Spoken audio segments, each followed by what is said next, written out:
CR 2024-006-042 and 2024-007-761, State versus April McLaughlin. Time set for sentencing. Can I get appearances, please? Mary Harris for the state, appearing on the I can't remember which matter it is, Your Honor, but The 007-761, gotcha. And Thomas Reinhardt for the 042 matter. All right. Morning, Your Honor. Richard Bishop and Laura Sandhu representing Ms. McLaughlin on both matters. All right. Counsel. Good morning, Your Honor. Joshua Fisher appearing on behalf of victim representative Husky House. All right. And Ms. McLaughlin, can I get your name and date of birth, please? April McLaughlin, May 2nd, 75. All right, thank you. I'll go ahead and have a seat. All right, thank you everyone for being here. We're a little pressed for time. My apologies for that. I do understand that a lot of people have views on what the appropriate sentence is in this matter, and I'm going to try and hear from all of you as best I can. So thank you very much for all being here. I'm going to turn it over to the state. Ms. Harris, Mr. Reinhardt, you can begin your presentation. Well, let me do this. Let me get through the technical stuff, and then we'll get to that. Based on the defense plea of guilty, it's a judgment of the court, the defense guilty in CR 2024-006-042 of count 1, intentionally subjecting a domestic animal to cruel mistreatment, a class 5 felony. Count 4, the same offense, count 1 being committed between April 9th of 2023 through and including September 22nd of 2023. Count 4 committed on or about November 6th of 2022 through and including September 22nd of 2023.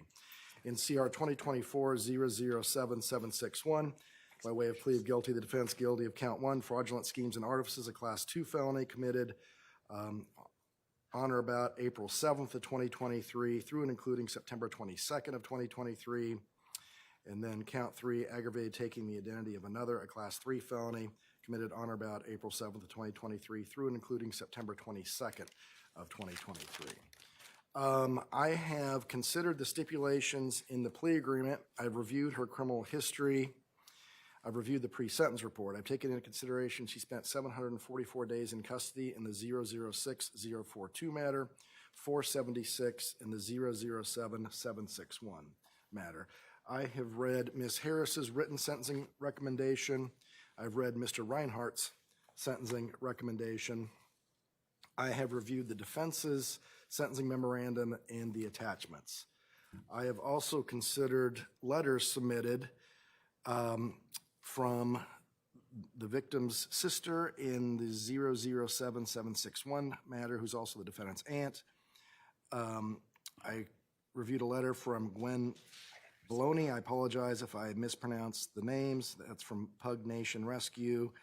A letter from Kathleen McLaughlin, who is the victim in 007-761. A letter from Christopher Verona, and a letter from Maisie Thomas. So I think I have, and I also reviewed a letter written by the defendant, and then I was provided coursework that she's been engaged in during her incarceration, and I have reviewed that. So I think I've reviewed everything that's been submitted to me in writing. So I'm going to turn it over to the state for anyone who wants to address the court in person.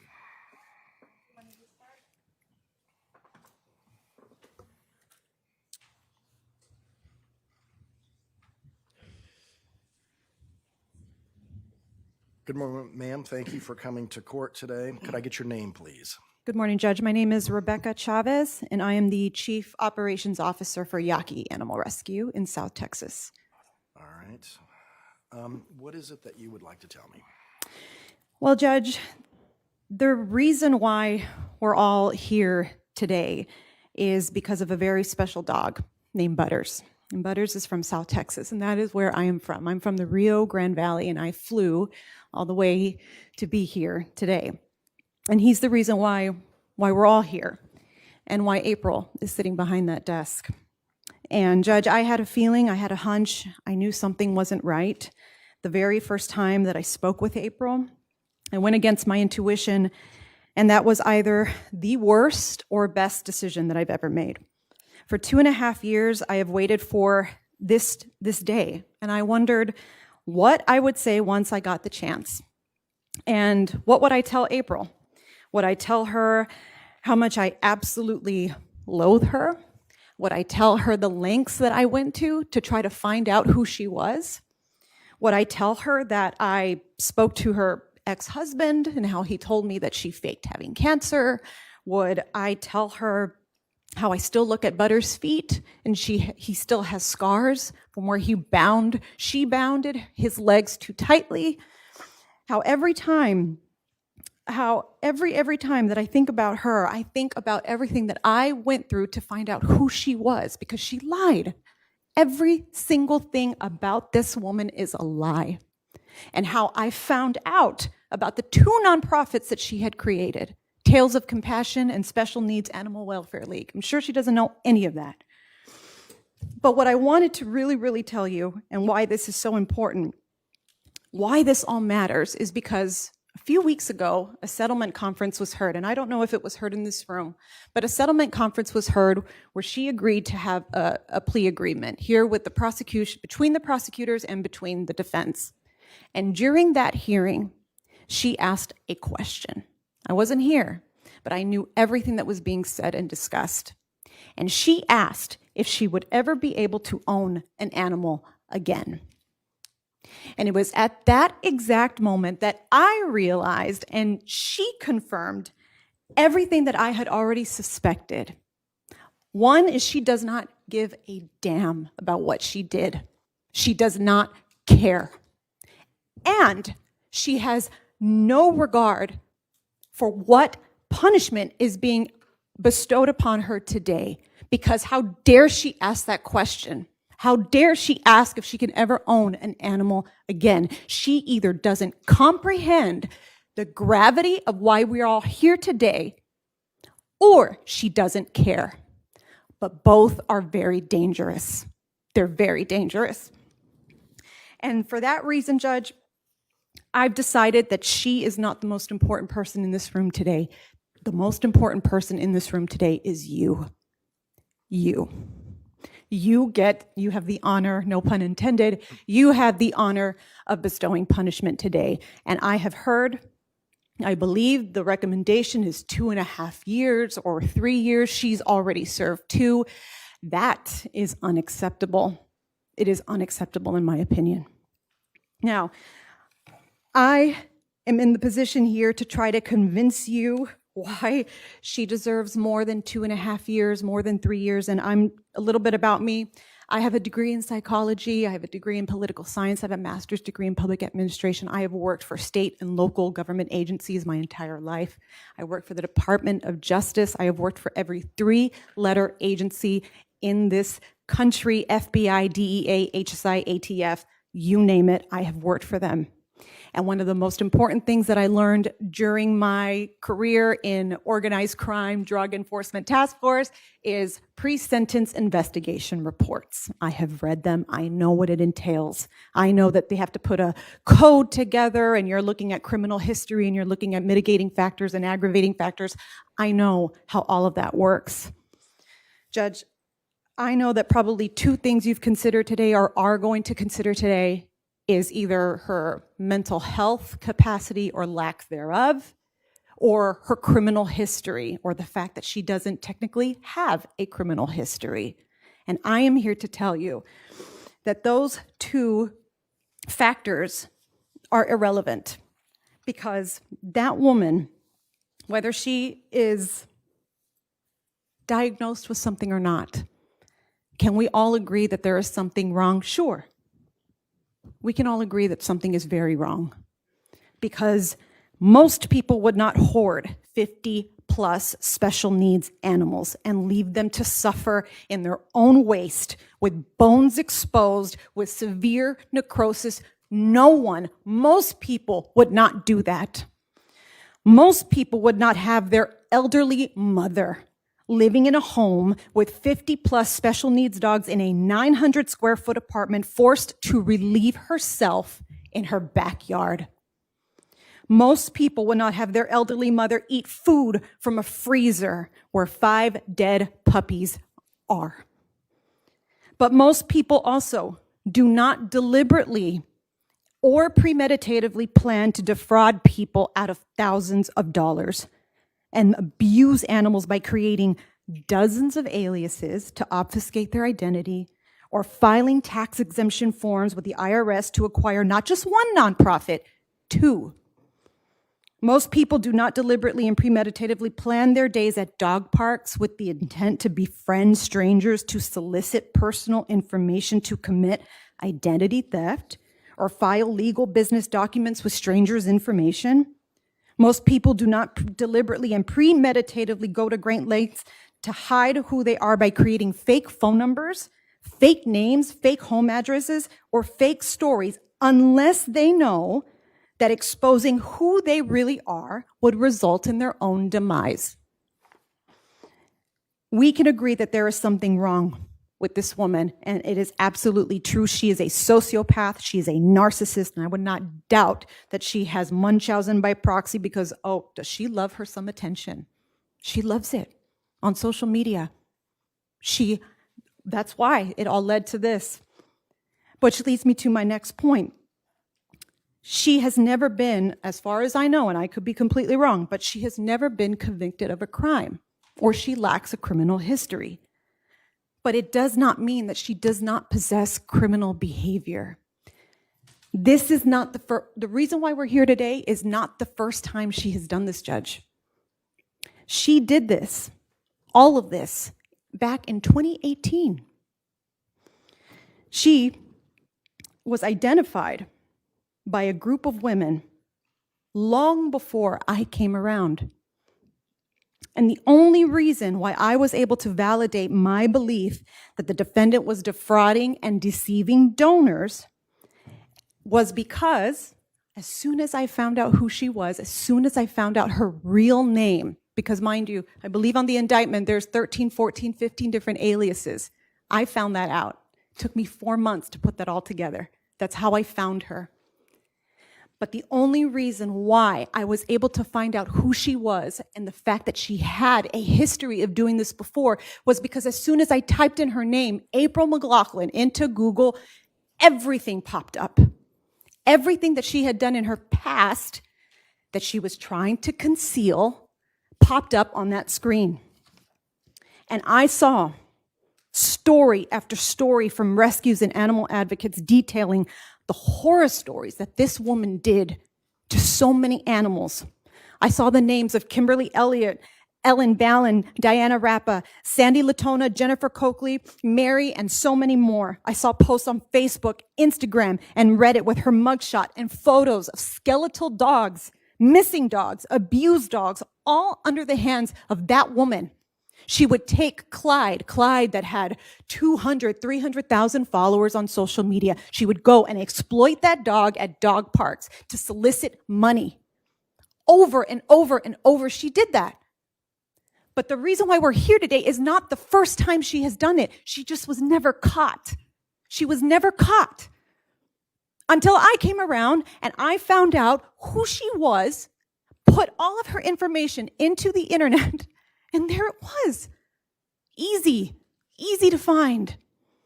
And it was at that moment that I realized that my dog Butters and Checkle, who we believed wholeheartedly that she was going to care for these animals better than we could, because in South Texas, unfortunately, we do not have specialty vets. We don't have orthopedic vets. We don't have neurologists.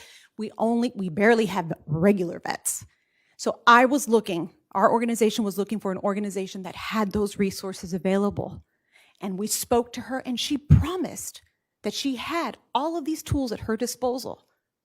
And so we sent these dogs under the agreement that she was going to be able to do this for our dogs. That is why we sent Butters. It is why we sent Checkle. Had I have known the truth that she actually lived in a 900 square foot home with 60 dogs, I believe the total number was 63, if I'm not mistaken, Arizona Humane Society was 63 dogs in a 900 square foot home. Had I known that she was hoarding these animals and mistreating them and neglecting them, I would have never sent those dogs, ever. I would never send her money. I would have never sent her any of our expensive, the wheelchairs, the medication, everything that it costs to take care of these animals. I never would have done that. And I was not the first one. There were 30 plus organizations that did this over and over and over. She's done this for nearly a decade, and no one caught her. No one was able to bring her to justice except for me. But the only reason why I was able to do that was because it was exposed before. That matters. Her criminal behavior matters. It matters here. And I don't know what it says in your pre-sentence investigation report, but all I can say is the fact that she does not have a criminal history. That is a lie. It is not accurate. We can agree that something is wrong with her mentally, but that does not mean that she is not a dangerous person. She is. She's a dangerous woman. And if you let her back out anything less than 5 years, I don't know what the prosecution is recommending, but if it is 2.5 years, that means she's already served 2, she'll only do 5 or 6 months more. If it's 3, that only 1 year more. That is unacceptable, Judge. And you're going to hear from more people today. They are going to agree with me. They're going to tell you that 5 years or less is unacceptable. It needs to be more. She will do this again. And I know that part of the plea agreement is that she's not allowed to own dogs. And that's great, and it's written on paper. But who's going to enforce that? I already know that Arizona Humane Society is spread too thin. Probation is spread too thin. I know. I have worked in criminal justice before. Everyone is spread too thin.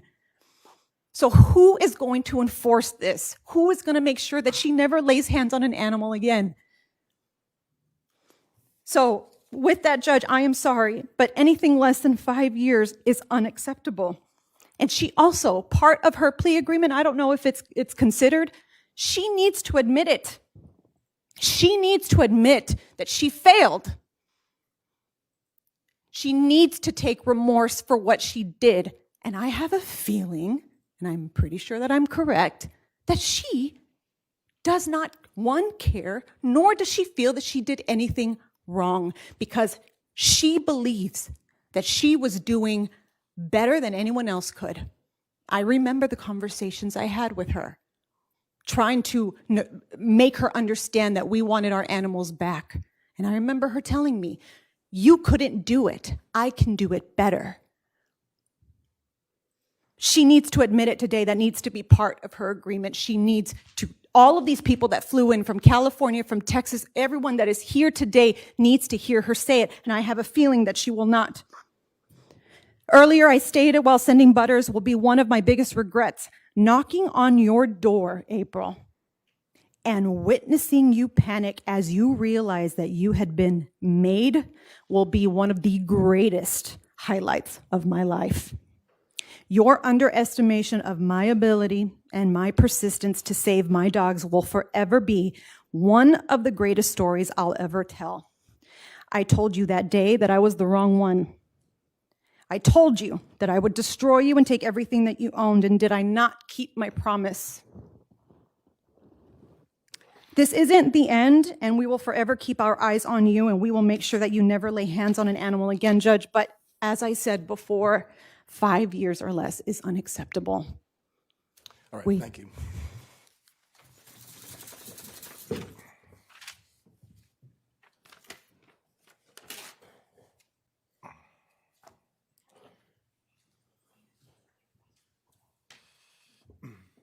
Good morning, ma'am. Thank you for coming to talk to me. Could I have your name, please? Good morning. Can you hear me okay? Yeah. My name is Shira Ashstruff. I'm the founder of the Animal Rescue Mission. Okay. What would you like to tell me today? I'm going to try to get through this. The scariest and most dangerous part about April, or as I knew her, Sammy Taylor, is how believable she is. That's why sociopaths are so dangerous.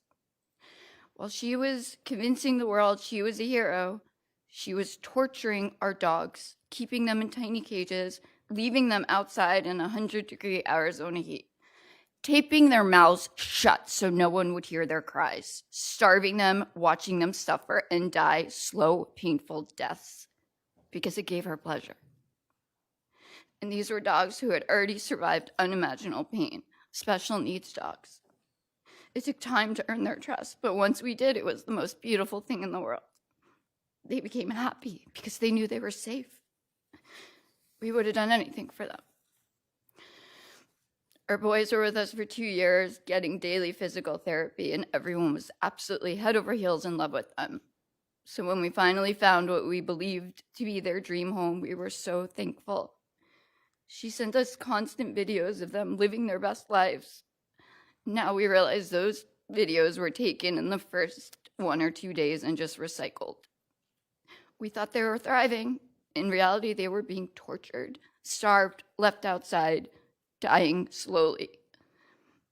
They must have thought we abandoned them, and they probably wondered what they did wrong, why we would send them to be tortured and left dead. We saved them from hell and unknowingly sent them right back. One of my dogs, Rudy, died a slow, torturous death because of her. She threw his wheelchair away. She watched him drag his body across the pavement, exposing his bones, ripping his skin apart in the Arizona heat. She watched him slowly die.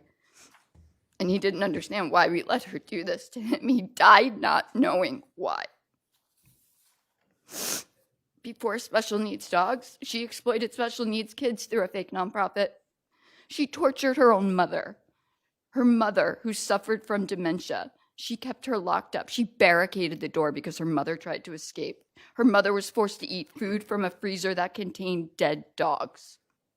And this wasn't the first time she was busted for torturing dogs. It's just the first time she was stopped. And when she's free to walk, she will do it again. There's not a single day that goes by that I don't cry for these dogs and what she did to them. Rudy died in agony, not understanding why we weren't there to save him. Please give her at least 5 years. Please give her future victims a head start.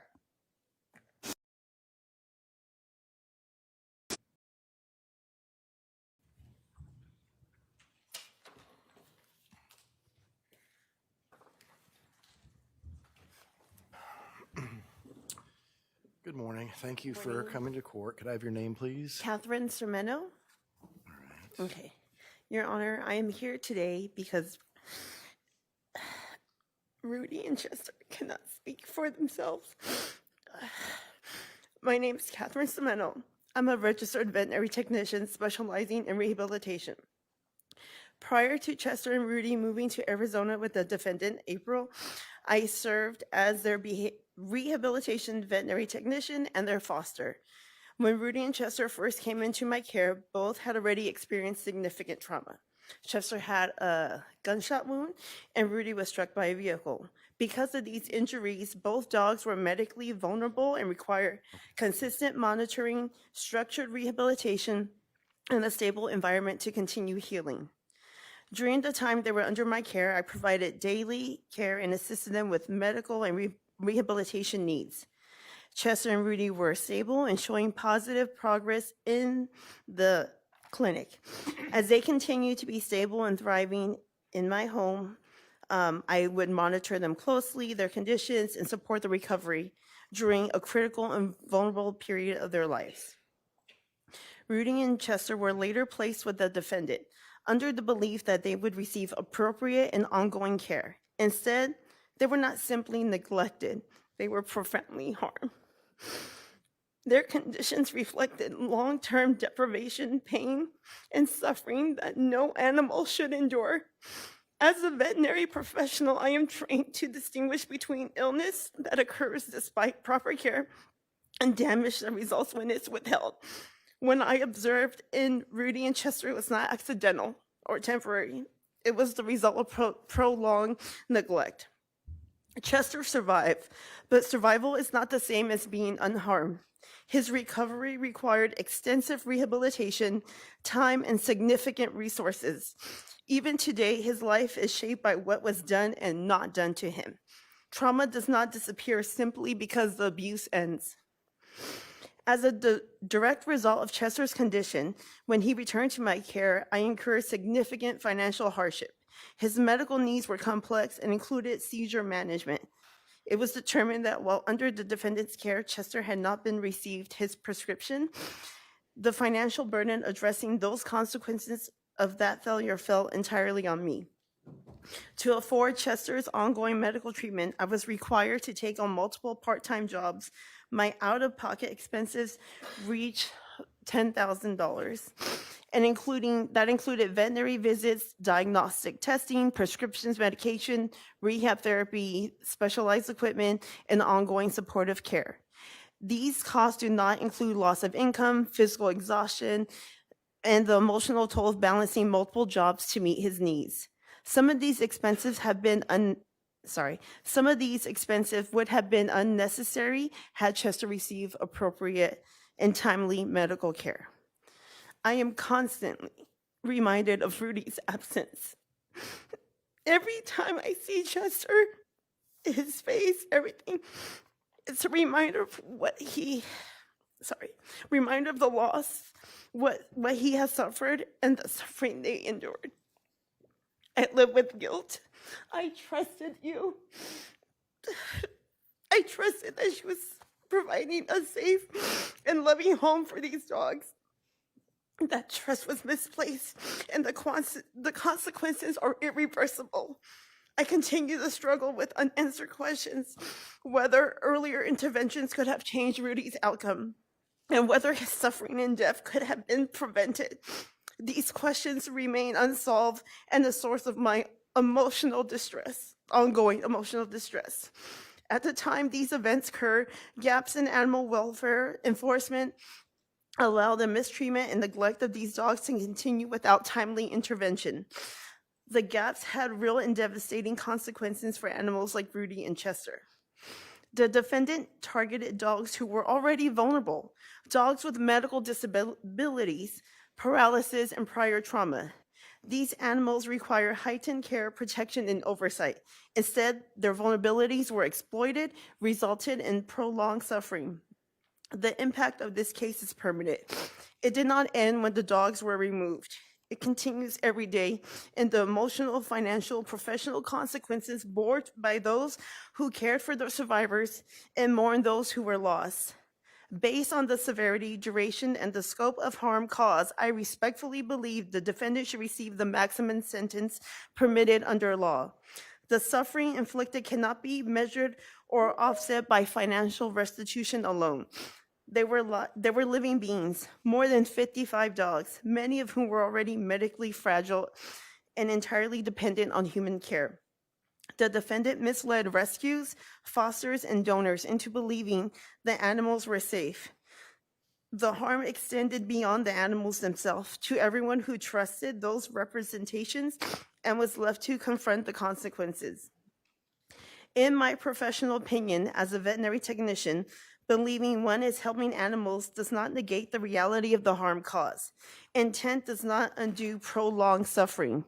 Accountability at the highest level by law is necessary to achieve justice in this case and to protect other vulnerable animals from similar abuse in the future.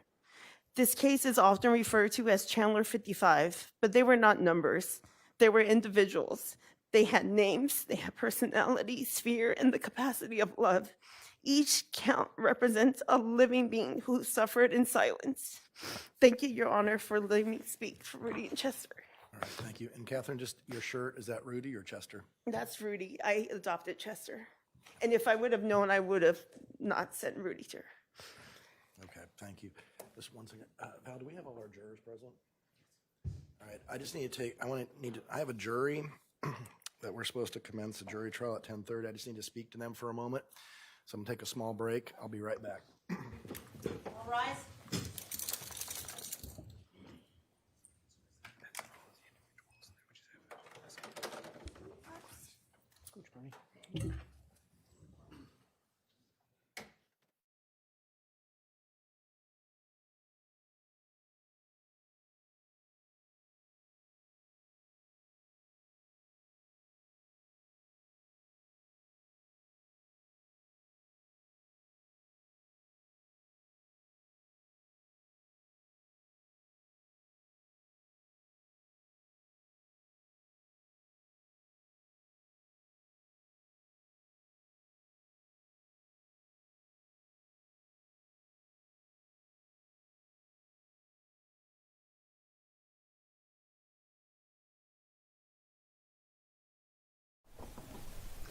This is Justin Lum with Fox 10 News. You are watching the April McLaughlin sentencing, and right now we are in a short recess, as you just heard from a few victims. And hello there, good morning, joined by Isabella Fredrickson.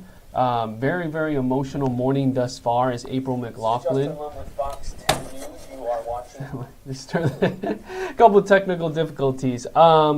For everyone watching, thank you to the 572 people watching right now. You heard from Rebecca Arizmendi with Yaki Animal Rescue. She was instrumental in getting an investigation started into April McLaughlin, whose home, let's take it back. For all of you watching, some of you know this story very well, but in 2023, in September of 2023, Chandler police found 55 special needs dogs inside her home. It was a terrible hoarding situation. Her mother was there. Her elderly mother, Kathleen, was also living there in filth. It was a terrible situation. They called it a biohazard. There was also 5 dogs found in a freezer. And for context, there were so many reports and complaints from the neighbors, from animal rescue groups that were trying to get the condition and welfare check of their animals. So it all led to this big discovery. And since January 2024, April McLaughlin has been in jail waiting on a trial, but recently pled guilty and is going to be sentenced at some point today for fraud and for animal cruelty. And so we're waiting to see how many years she gets in prison. Yeah, and I do know before that sentencing happens, we expect to hear a lot more testimony from victims. We've seen letters come about, just a lot more emotional testimony we can expect, I think, before that sentencing happens. Yeah, and we heard from the judge that a letter was written by her mother, Kathleen. I think that needs to be addressed as well. The big focus, these dogs were found in terrible conditions. Terrible conditions. Her mother was living in this as well and tried to get help. And we've interviewed her in the past, and she was afraid that something was going to happen to her if she said something. Now, we're coming back from that break, so we let's can continue on. Let's go back to the courtroom. Thank you, Your Honor, and again, good morning. As the court's aware, I represent the Husky Halfway House. We were retained at the inception of this case, and I think have been present for, if not every proceeding, the vast, vast majority in this case. I say that at the outset just to indicate the extreme concern that my clients had on behalf of their lost canine and on behalf of all of the animals who suffered in this matter, to illustrate the point that at great personal expense, they wanted to make sure they had a voice in this process. We applaud the state for communicating with us as this case did progress. We recognize we've got a full courtroom, so I'll keep the remarks brief. My clients did prepare a written statement they'd asked me to read to the court due to the emotional gravity. Your Honor, we are here today to speak for Ruby and for the group of animals now known as the Chandler 55, the dogs removed from the defendant's home during this investigation. Ruby was not simply a case transfer or a name on a list of seized animals. She was a living being with a history, a personality, and a community that loved her. Ruby represented the very best of what rescue work stands for: resilience, trust, and second chances. We rescued Ruby from the streets of Mexico after she was struck by a vehicle and left with a broken spine. She survived nearly 2 months unable to walk, alone and in pain, until a street rescuer found her and asked for our help. Ruby came into our care terrified, injured, and completely dependent on others. Despite everything she'd endured, she'd fought for her life every single day, and over the course of a year, Ruby healed. She learned to use a wheelchair. She rediscovered joy. She began to trust humans again. She became a mascot of survival at our rescue. She was goofy, stubborn, determined, and always ready for affection. She changed people just by existing. Because Ruby's mobility challenges required specialized care, we understood the weight of the responsibility we carried. Every choice we made for her was grounded in her safety and dignity. We attempted adoption placements in good faith, and when those proved unsustainable due to the level of constant attention she required, we looked for an alternative that could support her unique needs. When the defendant represented herself as someone equipped to handle medically vulnerable animals, when she claimed that she had a foster home, the time, space, and knowledge to provide individualized care, we believed her. We trusted that representation not out of our convenience, but because Ruby deserved the best care we could find. For a time, we received updates that suggested Ruby was safe, but as communication slowed, uncertainty turned into worry. Questions went unanswered, and silence replaced transparency. We did not immediately assume harm. In rescue, we understand busyness, limited staff, and overwhelmed schedules. We waited longer than we should have because we trusted the person responsible for Ruby's care. It was only after the investigation into what is now known as the Chandler 55 that we learned the truth. Ruby had not been living safely, comfortably, or even humanely. She had been suffering. Ruby was found locked in a bathroom, isolated, mentally deteriorated, physically declining. She suffered alone to the point of self-mutilation, ultimately chewing off her own tail. She was one of the 5 dogs euthanized as a direct result of the conditions inside that home. Ruby did not die because of the injury or fate that failed medical treatment. She survived those things. She died because the person responsible for her simply did not show up to care for her. That outcome, and the suffering that it led to, changed our organization forever. We no longer assume shared values among rescues. We no longer rely on nonprofit status or reputation. We no longer hand an animal over without an exhaustive verification and accountability process. Trust is no longer given. It has to be earned. We changed how we operate because Ruby deserved better and because all of the 55 dogs represented in this case deserved better. We must acknowledge that Ruby was not the only victim. 55 animals were removed from the home, 55 lives entrusted to the defendant, 55 animals who could not feed themselves, open a door, or seek help. 55 beings who depended on her for their every basic need. Some left terrified and shut down, some left sick, wounded, or starving. 5 never left alive at all. Ruby is the face of our grief because we knew her, because we loved her, and because she was one of ours. But every dog taken from that house had a story, a history, and a rescuer, a shelter worker, or a family who believed they were safe. This was not one mistake or one animal overlooked. This was systematic neglect, day after day, until authorities forced it to stop. The victims would like Ms. McLaughlin to know that she did not know Ruby the way she did, or the rescue did. That Ms. McLaughlin did not see her learn to walk assisted. She didn't see her learn to play again after the surgery. She didn't see her grit, her stubbornness, or her joy. They trusted you, Ms. McLaughlin, with a life that had already survived the impossible twice, and she did not survive the 3rd time under your watch. You did not fail just one dog, you failed 55. You broke trust with us, with rescue partners across the country, and most importantly, with the animals who had no choice but to rely on you. You must carry the truth that animals suffered because they were left unseen and unattended under your care. We will have to carry the responsibility of making sure this never happens again. Your Honor, on behalf of the rescue, they are not here out of anger. They are here because accountability matters. They respectfully ask this court to recognize Ruby and every one of the Chandler 55 as victims in this case. We ask their suffering be reflected in sentencing. We ask that the harm done inside that home never be minimized, excused, or forgotten. If Ruby could speak for herself, she would have asked for so little. A soft bed, a clean space, human attention. Someone who would notice when they were scared or hurting. She had all of that once. She trusted she would again. Today, we speak because she cannot. Ruby mattered. The Chandler 55 matter. They deserve better. Thank you. Thank you, Mr. Fisher.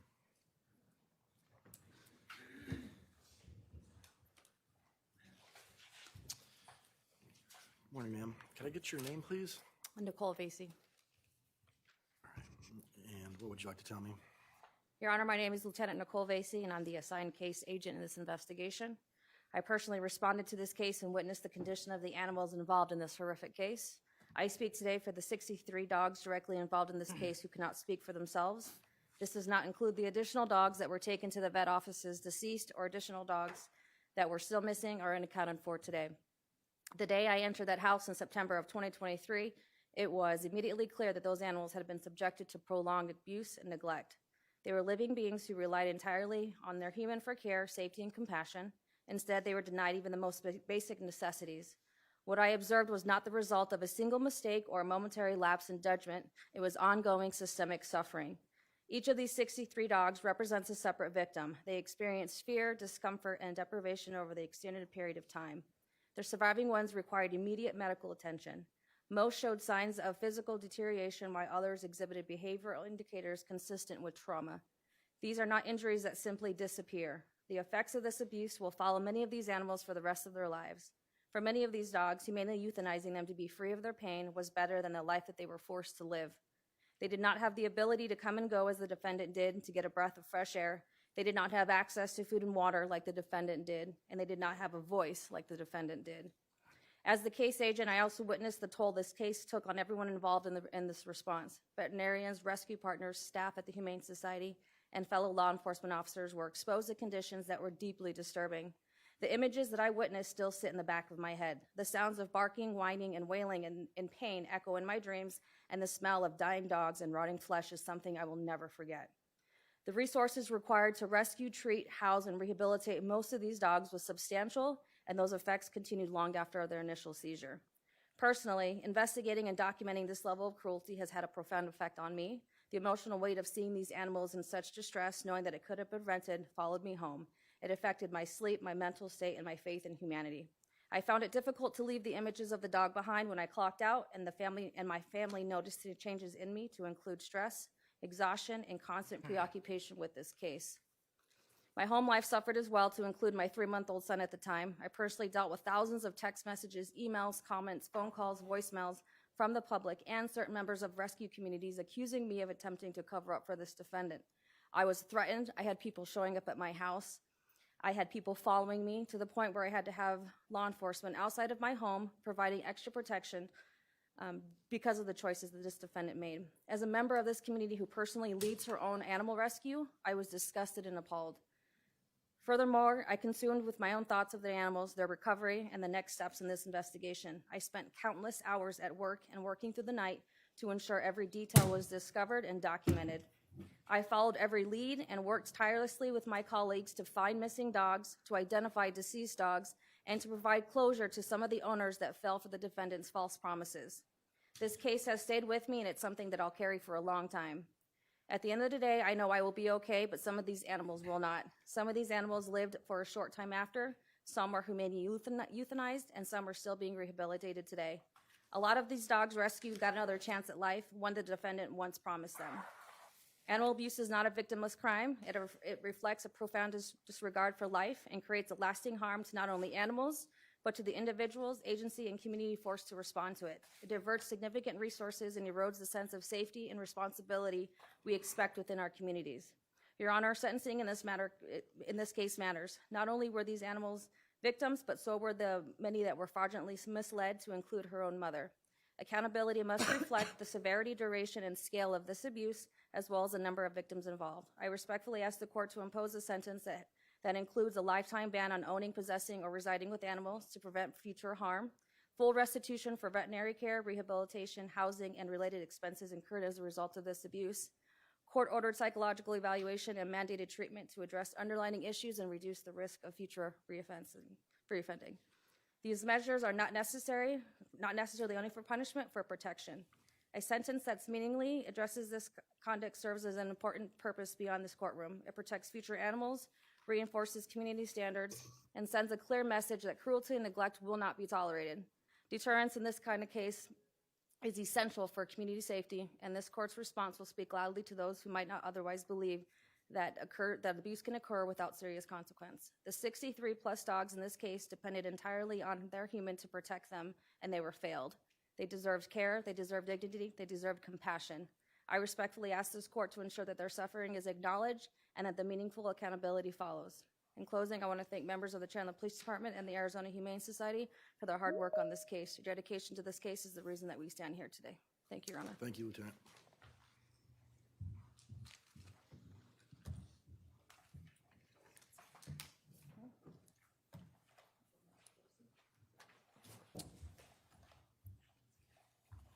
Good morning. Good morning. Could I get your name, please? Jatina Lindsay. All right. And Miss Lindsay, I'm going to guess since you have a weapon that you're an officer? Yes. Okay. You were the investigating officer in this case or involved in this investigation? Yes, sir. Okay. What would you like to tell me? Your Honor, my name is Detective Jatina Lindsay. I was the case agent for the financial side of this investigation, and I assisted Lieutenant Vasey with the animal crimes portion as well. A week prior, I was attending an animal crimes training in order to assist and cross-train with Lieutenant Vasey to prepare for future cases in addition to my normal duties. However, the day I got back, I didn't know I was going to experience firsthand the horrifying scene of depravity, neglect, cruelty, and abuse that I only saw in PowerPoint presentations. I arrived on scene that day unknowing what I was about to witness and experience. What I saw, heard, smelled, and felt was so overwhelming that I broke down 27 hours later in tears. Being in this line of work, you have to hold your composure and not react when you're faced with the most challenging situation. What I saw instead of tragedy was all the individuals, all the rescues who entrusted these animals to April, as well as her own mother entrusting her well-being and self in the hands of her own daughter. However, I saw that there was more to this investigation, and I had to tuck away those tears and all those horrific thoughts in order to get a resolution to all the individuals affected, directly and indirectly. During the course of this investigation, I spent countless hours speaking to numerous victims and witnesses, combing through financial statements, social media accounts, and large quantities of documentational support in order to uncover the web of lies in this complicated confidence scheme. A confidence scheme involves trust. All the individuals who saw social media posts about these precious animals and provided a like or donation trusted her. All of the rescues who provided animals, supplies, monetary assistance trusted her. April's family, an ailing mother who needed a loving caretaker and daughter to enjoy the rest of her days with, trusted her. With that being said, I would humbly ask the court to impose the maximum sentencing. Thank you, Your Honor. Thank you, I appreciate it.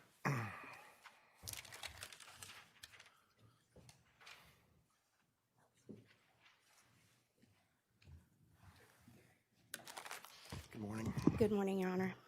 Can I get your name, please? My name is Ruthie Jesus, and I'm the field manager at the Arizona Humane Society. All right, thank you. Thanks for coming to court. What would you like to tell me today? Good morning, Your Honor. I am an animal cruelty investigator and an emergency animal medical technician with the Arizona Humane Society. Last year, my team responded to more than 12,000 calls for animal cruelty and neglect, and I've been doing this work for 12 years. This was not my first hoarding case. In September of 2023, my team responded to the home of the defendant we knew as April McLaughlin for reports of animal hoarding and starving animals. Over the course of several weeks, we tried to gain her trust. We offered her resources and the free surrender of any animals that she needed help with. But April would not let anyone help her. She would not allow us inside her home. She would not admit the true number of animals that she had that were dependent on her for care. All we could do was collect evidence. Thanks to the tireless work and dedication of Chandler Police Lieutenant Vasey, a search warrant was signed on September 22nd, 2023. As I mentioned, after handling many hoarding cases in my career, it takes a lot to shock me. And I will admit I was not prepared for what we would find. When we opened the sliding glass door of April's residence, the stench of feces, ammonia, and filth was suffocating. There were wire cages stacked on top of one another in every room in the house, including the kitchen. There were dogs sitting in their own urine and feces with open, bloody wounds that smelled deeply of infection. There were items and trash and debris everywhere. There were dogs in crates in an unair-conditioned garage where temperatures had reached over 100 degrees earlier that afternoon. Almost none of the dogs had water. When we started filling water bowls, some of the dogs drank so much we had to take the water from them to prevent them from making themselves sick. It was clear that no living creature should be housed in such horrible conditions. It was clear that every animal inside needed immediate medical attention. The Chandler Fire Department would later require the pause of the animal rescue due to the unsafe ammonia levels inside. It took us until almost 2 a.m. to rescue all 55 souls from April's residence, plus another 5 dogs that were found deceased in the freezer. But our work had just begun. Our trauma hospital at the Arizona Humane Society worked through the night. Their surviving 55 dogs were in critical medical condition. While many of them had been brought to April with hind end paralysis, it was clear that their medical condition had gone without veterinary care for a prolonged period of time. Most of the dogs were emaciated, with obvious signs of urine scalding from sitting in their own urine and feces until their skin began to slough. Many of the dogs had open bloody wounds that were septic and necrotic. For several dogs, the tissue in their back legs and tail had begun to dissolve and bone was exposed. For these dogs, their pain was excruciating and their frail bodies were too weak for them to survive extensive surgery. Our trauma team would put 4 dogs to sleep in the first 24 hours, and another dog would pass away 2 days later, despite our best efforts to save her. Over the course of many weeks, our staff provided baths, medical attention, pain management, clean beds, exercise in homemade wheelchairs, and as much love and comfort as we could give. Eventually, all the remaining dogs went to reputable rescues or found forever families. But it is not the dogs who made it out that haunt me. It is the dogs we could not save that I will see and still see when I think about this case. I still remember the smell, the gruesome state of their mangled limbs, and the way they wagged their tails in their last moments.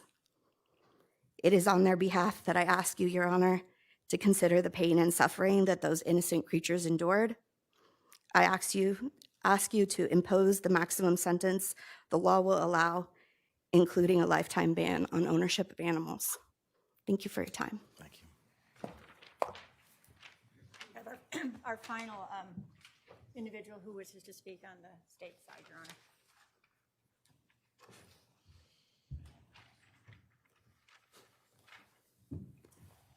All right, good morning. Your Honor, my name is Marilyn Trembley.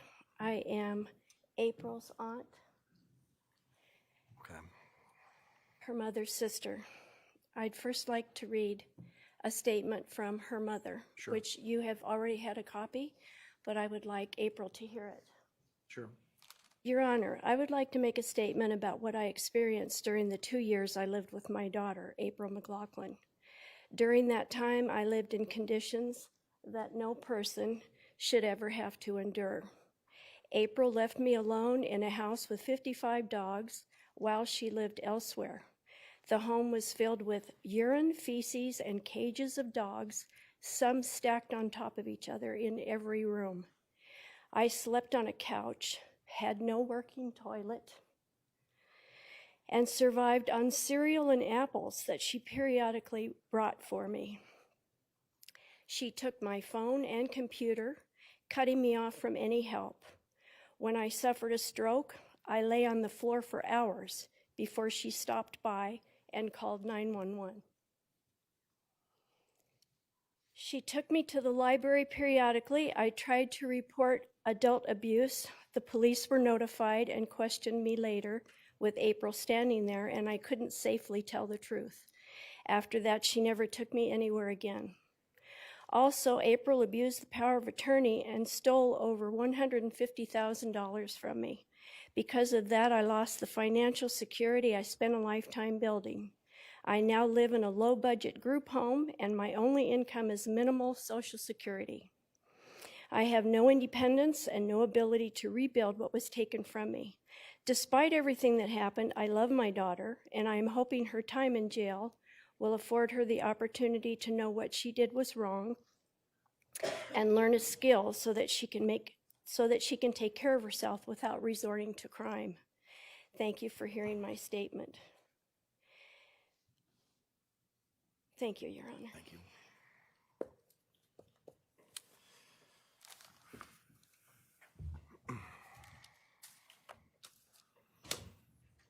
Thank you, Your Honor.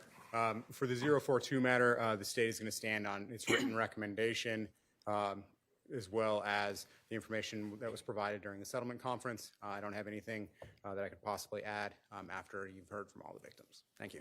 Thank you. Ms. Harris? Yes, Your Honor. In the 761 matter, I just had some brief statements. I don't want to take up additional time. The state's asking that you impose an aggravated term of 5 years and that is imposed consecutive to the term that is being imposed on the defendant in the animal abuse case. We believe that a consecutive term is appropriate because these are two very distinct crimes with very distinct victims. We have a set of victims that was the dogs, and then we also have the mother who was a victim of the fraud, and the individuals who donated to her causes through the Cuddly site, and the victims who had, because of her fraud, provided the dog. So the state sees this very much as two very distinct cases, and because of that, we ask that the DOC time be consecutive. All right. Thank you. And that concludes the state's presentation. Is that correct? Yes, Your Honor. All right. This side of the room. Mr. Bishop. Yes, Your Honor.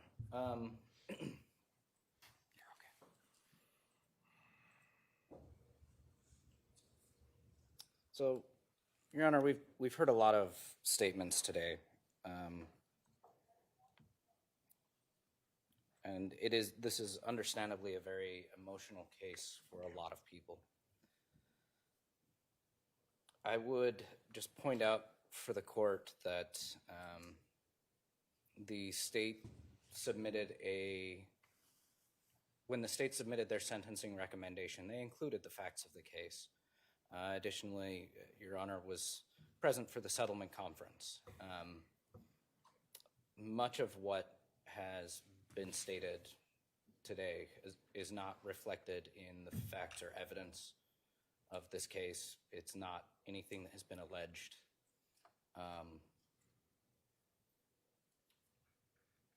But also, just in talking about the nature of this case, Your Honor, is not based on ill will. You have the mitigation, you have the information that has been submitted to you. The animals that came to Miss McLaughlin were often in horrific shape before they got to her. Her goal was to give them another chance. There are also reports that show that she was trying to do that. Unfortunately, she did not succeed. But this is not about somebody intentionally trying to harm animals. This is about somebody who tried to do a good thing and unfortunately failed. Animal hoarding is a mental health situation that unfortunately all of the research shows prevents insight and awareness of the impact that it's having and the conditions that they're in. Hoarding in general does that, but animal hoarding in particular has been shown to have that characteristic. Along with that, Ms. McLaughlin previously had no insight into any of her mental health, any of what was going on. She now understands and is seeking treatment to address the underlying issues. And she's done significant work on herself while she's in custody, as is evidenced by the rather thick packet of Adovo transcripts that I provided you. I've never seen that many courses. I didn't print out the actual certificates because that would have been an entire ream of paper, just about. She is taking accountability. She has been seen and evaluated by doctors. She has recommendations of how to proceed to take care of the issues that have actually led us to being here. And based on that, Your Honor, we stand by our recommendation in the sentencing memo. All right. Thank you. Ms. McLaughlin, I did receive your letter. I've read it. Was there anything you wanted to say before you're sentenced? No, Your Honor. Okay, thank you. Mr. Bishop, any legal cause? No, Your Honor. All right. Well, first of all, I want to thank everyone for coming down here and talking to me about this case. I can understand how deeply emotional it is for everyone involved. You thought you're doing the right thing for your loved ones, your animals, and you know, the result was a horror story. You know, the dogs are referred to as a Chandler 55, but you know, they're not numbers. I've heard about Butters, and I've heard about Chester and Rudy, and Ruby, and Sonny, and Rudy and Rodolfo, Victory, Ruby, Farley and Charlie, Hope, Maddie and Kendall, Patches, Poppy, Roberto and Remy, Pee-wee, Scooter, and Davy. So I understand they're all little personalities. They were reliant on a human to take care of them, and that person failed them. And there's anger, there's hurt. I get all that. You know, like what kind of person, who could do this? Who could look someone in the eye and say, I'm going to take your dog, I'm going to give them the care they need, I'll provide, I'll protect, and you can trust me to do that, and do the opposite. Some of you might say she's evil. I think people may have said that. The answers to who could do this is somewhat found in the neuropsych report that I reviewed as part of my preparation for this case. It's a deeply disturbed, mentally ill woman. That's the only answer, because you ask for a stiff sentence for deterrence. That wouldn't deter someone who was a normal person that didn't have this illness. A normal person wouldn't do this. It's an extreme mitigating factor. I got to take that into consideration. You've asked for a certain number of years. I get that whatever that number is, it doesn't matter, because it won't bring your dogs back. It won't help you with your feelings that your trust was betrayed. I mean, I get that. Then we have, you know, how she treated her own mother. Again, gives you some insight into her mental health. And, so legally, I've considered as aggravating factors, obviously the emotional and the financial harm to the victims in this case. That is ongoing and present to this day. That's a substantial aggravating factor. With respect to her mother, the financial loss, she's elderly. She can't recoup those finances. It's been a devastating upending of her life. So the emotional and financial harm to her mother is a substantial aggravating factor. I've considered as mitigating factors, she has taken responsibility by pleading guilty. She's admitted what she did was wrong. Her mental health is a significant mitigating factor. Her difficult childhood circumstances outlined in the defense's presentation to me was a mitigating factor. So in CR 2024-006042, which is the animal cruelty case, on count 1, which requires her to go to the Department of Corrections, I find that the aggravators outweigh the mitigators. It's a judgment of the court that the defendant be imprisoned for 2 years in the Department of Corrections with 744 days of pre-sentence incarceration credit. On count 4, I'm going to put her on, suspend the sentence and put her on 3 years of supervised probation, which is the maximum length of probation for this offense. That will begin upon her release from the Department of Corrections in count 1. In CR 2024-007761, on count 3, which is the case in which she must go to prison, I find that the aggravators and mitigators balance one another out. That's a judgment of the court. The defendant be sentenced with a presumptive term of 3.5 years in the Department of Corrections with 476 days of pre-sentence incarceration credit. I find the mitigators are sufficient to call for the prison sentences to run concurrently or at the same time. On count 1, which is the fraudulent schemes and artifices, there's a stipulation to the stipulation to probation, and I find that Ms. McLaughlin can benefit from the supervision of the probation department, as well as can the community. I'm going to put her on the maximum length of probation, that is 7 years of supervised probation, beginning upon her release from the Department of Corrections in count 3 in this case, and count 1 in the other matter. Ma'am, you're going to get copies of your terms and conditions of probation. They're all going to be in writing. I'm going to highlight a few of them with you, but you'll be responsible for all of them. Obviously, obey all laws. You need to report as directed. You're going to be in prison for a while, then you're going to be released. Once you're released, you have 3 days to report to the probation department, or that could be considered to be a violation of your probation. We'll give you directions on how to do so. Don't possess any weapons. Don't possess any drug without a valid prescription. I'm going to have you screened for mental health terms.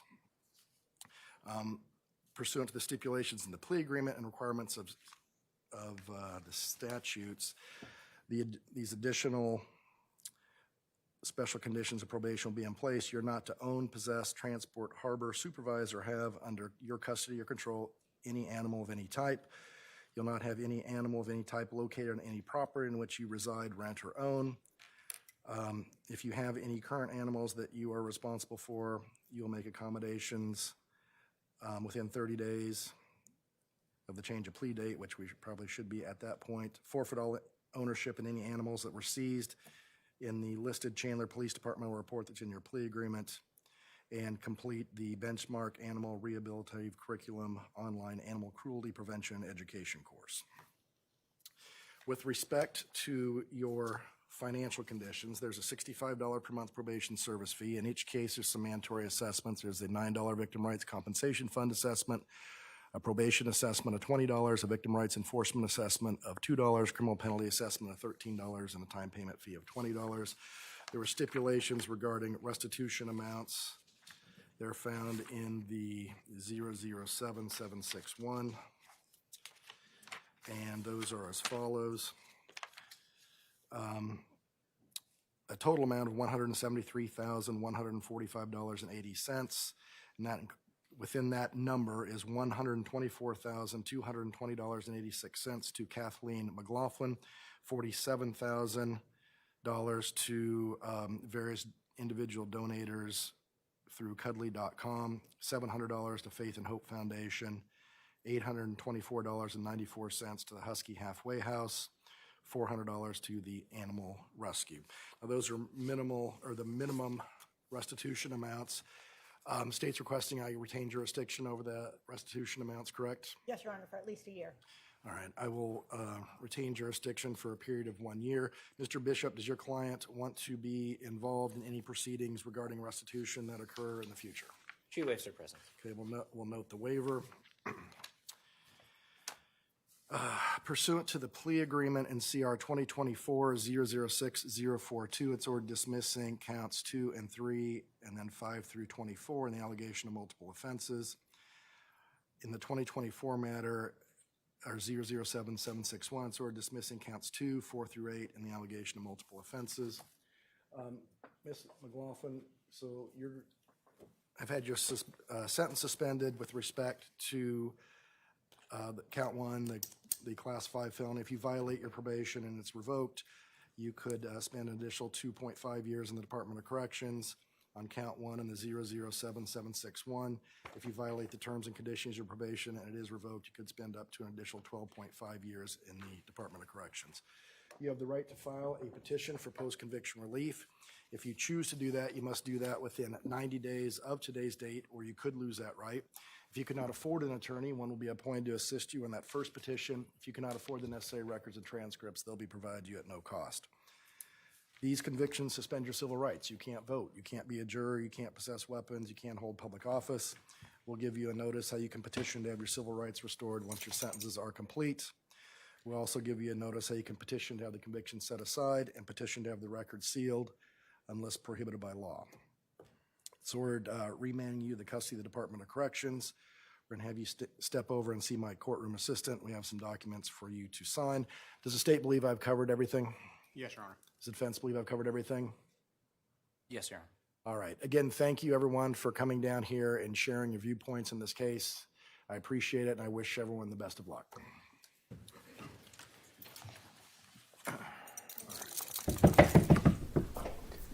All right. And Your Honor, thank you for the additional time this morning. And there you have it. April McLaughlin has left the courtroom, sentenced to 3.5 years in prison. We want to take you out live to the courthouse, Maricopa County Superior Courthouse right now. So we want people to be aware of animal cruelty, of animal hoarding specifically that happens in neighborhoods. We want people to see something, say something. Seems kind of ridiculous to say, but all of our reports come from Good Samaritans or family members or other community members that see something and take the time to call in. And we want to elevate these cases in a courtroom setting. The judge said something very poignant today, which was that no amount of jail time was going to feel like enough, and that's probably true. Because of the fraud case, we do have additional jail time that was added on. And really, we just want this cycle to stop.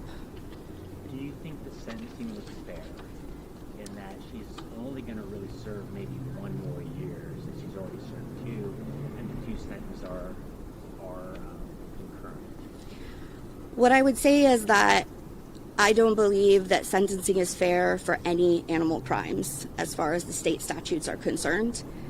It is terrifyingly lax, and I think a lot of folks are not aware of how light the sentence for misdemeanor or even felony animal cruelty is.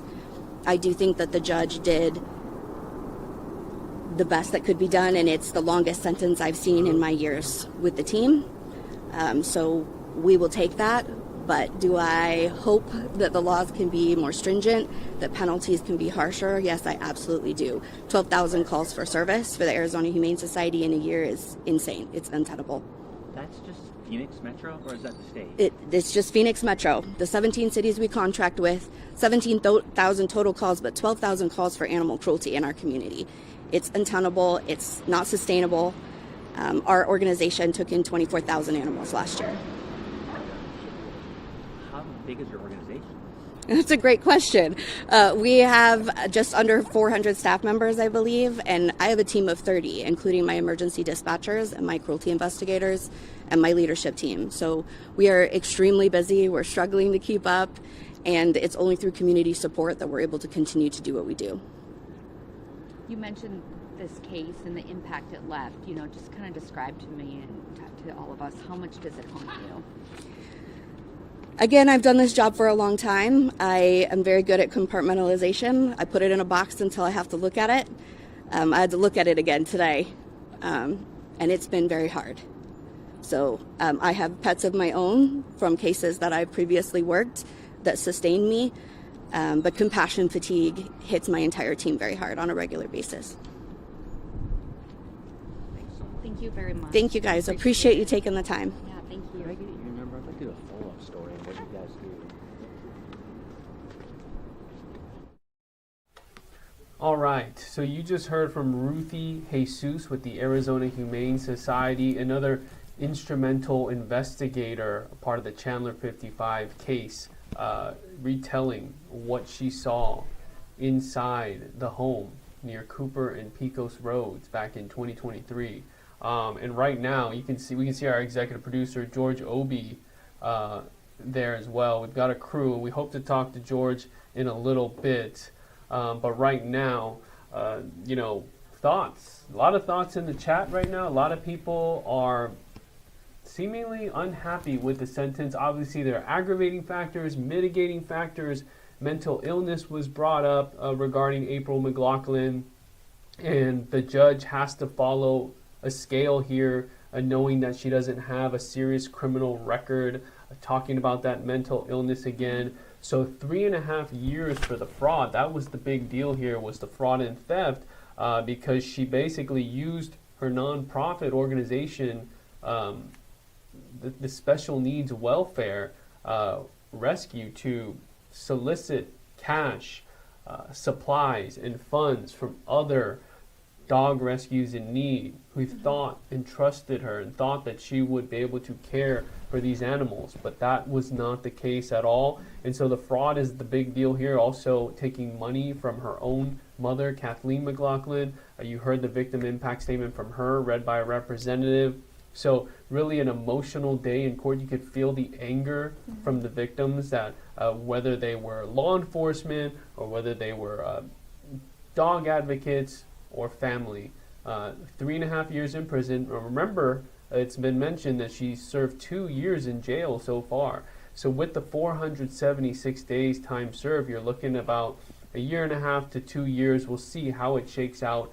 Probation for 7 years and really a lifetime ban, not to have any animals in her custody or care. And Rebecca Arizmendi with Yaki Animal Rescue brought up a good point. How do you enforce that? A lot of people just have deep concern that she will be in front of animals in no time when she's out of prison. But yeah, your thoughts from today. Yeah, well, I do remember we heard that if she was found to have violated her probation, then she could risk serving another 2.5 years in corrections. That was something that was said towards the end.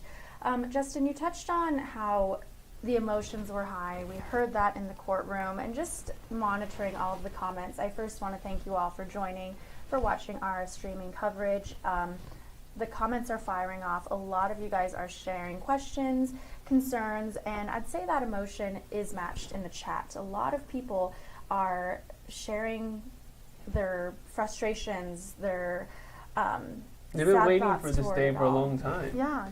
There was someone who just commented saying they were watching from Brazil. Wow. So we appreciate all of your viewership. Be sure to comment any questions, and Justin and I will do our best to address them, especially while we're in this waiting period of waiting to hear from our reporter, George Obi.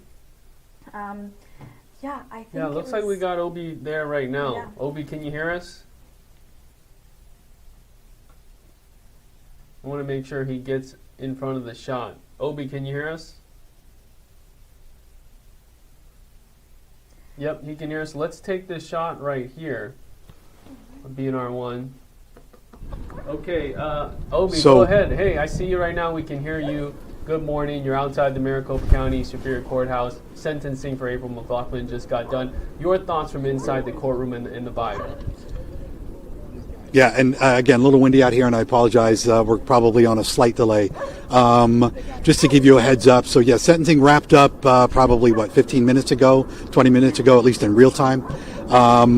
As we exited the courtroom, prosecutors took some time to speak to those that were in the gallery this morning, kind of better explaining to them what the sentence was. I think there was some confusion when you have 4 counts, 2 separate cases, and I think trying to provide them some clarity on exactly how much time she's going to serve behind bars. We are waiting for several of them to come out, but I can tell you if I've covered a number of cases. I think we both have, especially as it pertains to sentencing. First one, though, that I've been a part of, been inside one where you're talking about animal victims, specifically animal victims. Obviously, April's mother was the other victim in all of this. Very emotional in court today, a lot of Kleenex. As you can imagine, these were, family members for a lot of these people. And very emotional, as you heard in court from everybody who spoke. I can tell you that moments ago, as I walked out, I spoke to Marilyn Trembley. She is April's aunt, of course, the sister. Yeah, she was reading the victim Kathy. impact statement. She was reading that on She behalf was. of Kathleen, who we interviewed. Yes, we did interview her. Kathleen wrote a letter to the judge, which her sister read. But I did speak to Marilyn. She didn't want to go on camera afterwards, but very emotional, obviously, for her and her family. And, I think she was the one voice, really, for April's mom in court today. Everybody else spoke on behalf of the 55-plus animals that were either rescued or perished in that home. But I think it was important, obviously, for Kathleen to have a voice. And, look, I did talk to her a little bit about where Kathleen is now, her mental state. She does hope to talk to her sister here in a little bit. She's not sure how much she's going to elaborate on what happened today. But again, very emotional. As I'm talking now, Shira Ashstruff, who's been instrumental in this case, is now walking down. One of the rescues that we're gonna, trusted April. Yes, she was one of the women that spoke in front of the judge today. Let's, Mark Johnson, my photographer, is going to come over and we'll talk to Shira here. So we got 400 people watching, getting a live look. This is Shira here. She's from the Los Angeles area. I'm Shira Ashstruff. I run the animal rescue mission Here in Arizona? in California and Los Angeles. Can you spell your name for us? Yeah, it's Shira, Shira. Last name is A-S-T as in Tom, R-O-F. Now, you were up there, you were a little pretty emotional, upset. What do you think about what happened today and the sentencing?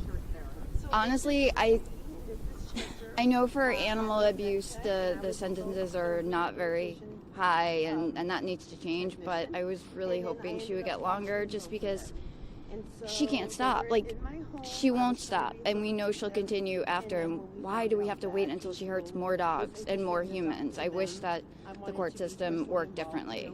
And, you know, like many of us said, this wasn't her first time she did these heinous things.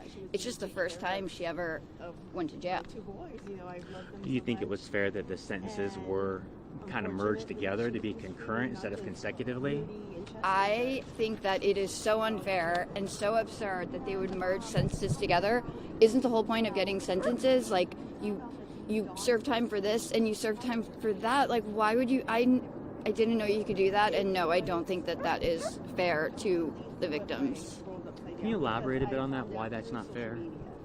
Because she did multiple heinous things. She, you know, the worst was she tortured and killed so many dogs, and she also tortured all of us who loved these dogs, and she frauded everyone. Why would you merge those together? They're all significant. They're all meaningful. They all matter. And when you merge them together, you're belittling each one, in my opinion. I don't understand why they would do that. I'm really upset that they merged them. And you came all the way from California, right? As soon as I found out that I was able to speak at her sentencing hearing, I booked a flight. There was no way I was going to miss telling the judge what she deserves and making sure that he knew just how evil she is. And I do think that all of us here, I wish she got a lot more, but I think that that's why she got what she did. 2.5 years has passed, obviously. Very emotional for you. What do you remember about kind of the early days of you pushing to find answers for your pet and others? When I first started hearing about it, it's hard to wrap your head around. I didn't want to believe it. Like, she was my friend. Like, we talked on the phone for hours, and it's something that a normal person can't comprehend because it's not what any of us would do. And when I saw a video of my Chester in like the worst shape, like crawling, like begging for help, I was in New York at the time. I hopped on a flight. I hopped in Uber for 2 hours to Newark. I hopped on a flight. The next day was at her door, and as soon as you get like even a block near her house, like the smell was so awful, and the dogs, you could hear them from a mile away, like just screaming for help. Like, I still don't understand how it went on for so long. Like, you get physically sick breathing that air. Like, they had hazmat suits on. So I don't understand why they let it go on so long. This should have ended sooner. And I remember just like the biggest betrayal. I hate her. Like, what she did was so vile, and she intentionally did it. And she, the day that they finally busted her, when she was driving back, she stopped and talked to me, and she didn't think she did anything wrong. She was like, I can't believe you would believe all that. Like, she really didn't think she did anything wrong. And she's horrible. She's a horrible human being. This is your first time in a long time coming face to face with her. Describe that emotion. Seeing her in court was hard. Like, she's a monster. She looks like a monster. She's just a monster. Like, I can't believe that this monster came into my life and did this to our dogs that my whole life is about saving dogs, and for somebody to do that, it's calculated, it's intentional and premeditated. She created a whole Instagram page just for me and my rescue. That's the other thing, she's smart. No one can pull this off if you're not intelligent. She had so many different identities. You know, she was Sammy Taylor to me. She had specific emails for that, specific numbers. Like, this is somebody that will do it again, and the scariest thing is that you believe her. I just hope that her face is seen by as many people as possible so they know what she looks like and don't let her do this again. And what sucks is she will do it again. So we're going to have to keep a really close watch on her. And animal cruelty laws, there needs to be more of a punishment, larger sentences. These people are vile. They torture animals. They torture vulnerable souls that can't take care of themselves. And they always graduate to humans. So even if you don't care about dogs, why do we let it get to a point where they have to go so far and hurt more, which is what she'll do? Did you want to hear from her today? Did you want to hear her say anything in court today? I wanted her to admit out loud what she did. I wanted her to admit what she was. And I think the fact that she couldn't do that just confirms what we already know, that she does not feel bad. She doesn't have the ability to feel empathy. She's never cried. She's a monster. And mental illness, that's not an excuse. Serial killers are mentally ill. Rapists are mentally ill. It doesn't excuse that. She'll hurt others. She'll keep doing it. And I don't think she has even a semblance of regret. I think she doesn't think she did anything wrong. Thank you. Make sure I have your name All right, guys, we're going to try and see if we can get a few other people here. Rebecca Chavez now here. Yes.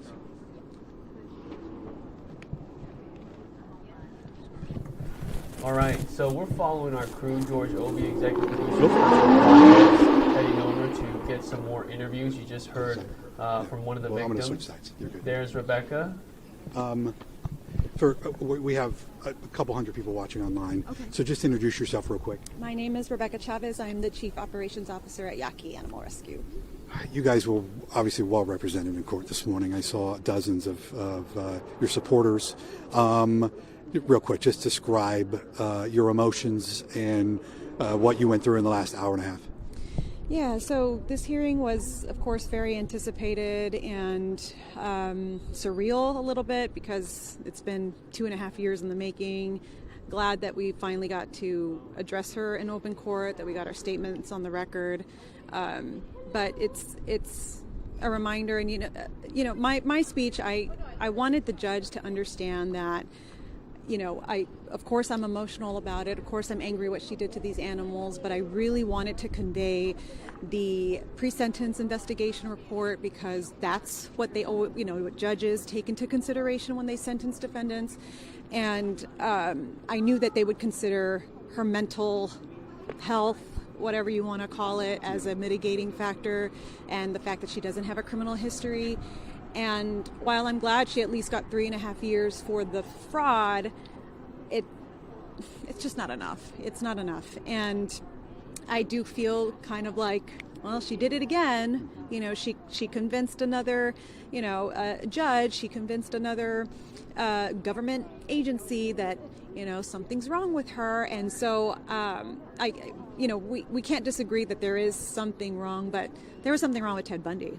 There was something wrong with Jeffrey Dahmer. There was something wrong with all of these sociopaths that commit these heinous crimes, right? But they get away with it for so long because they're trying to hide what they're doing. So they know. She knew. She knows what she's doing. She knew she was doing something wrong. That's why she changed her name.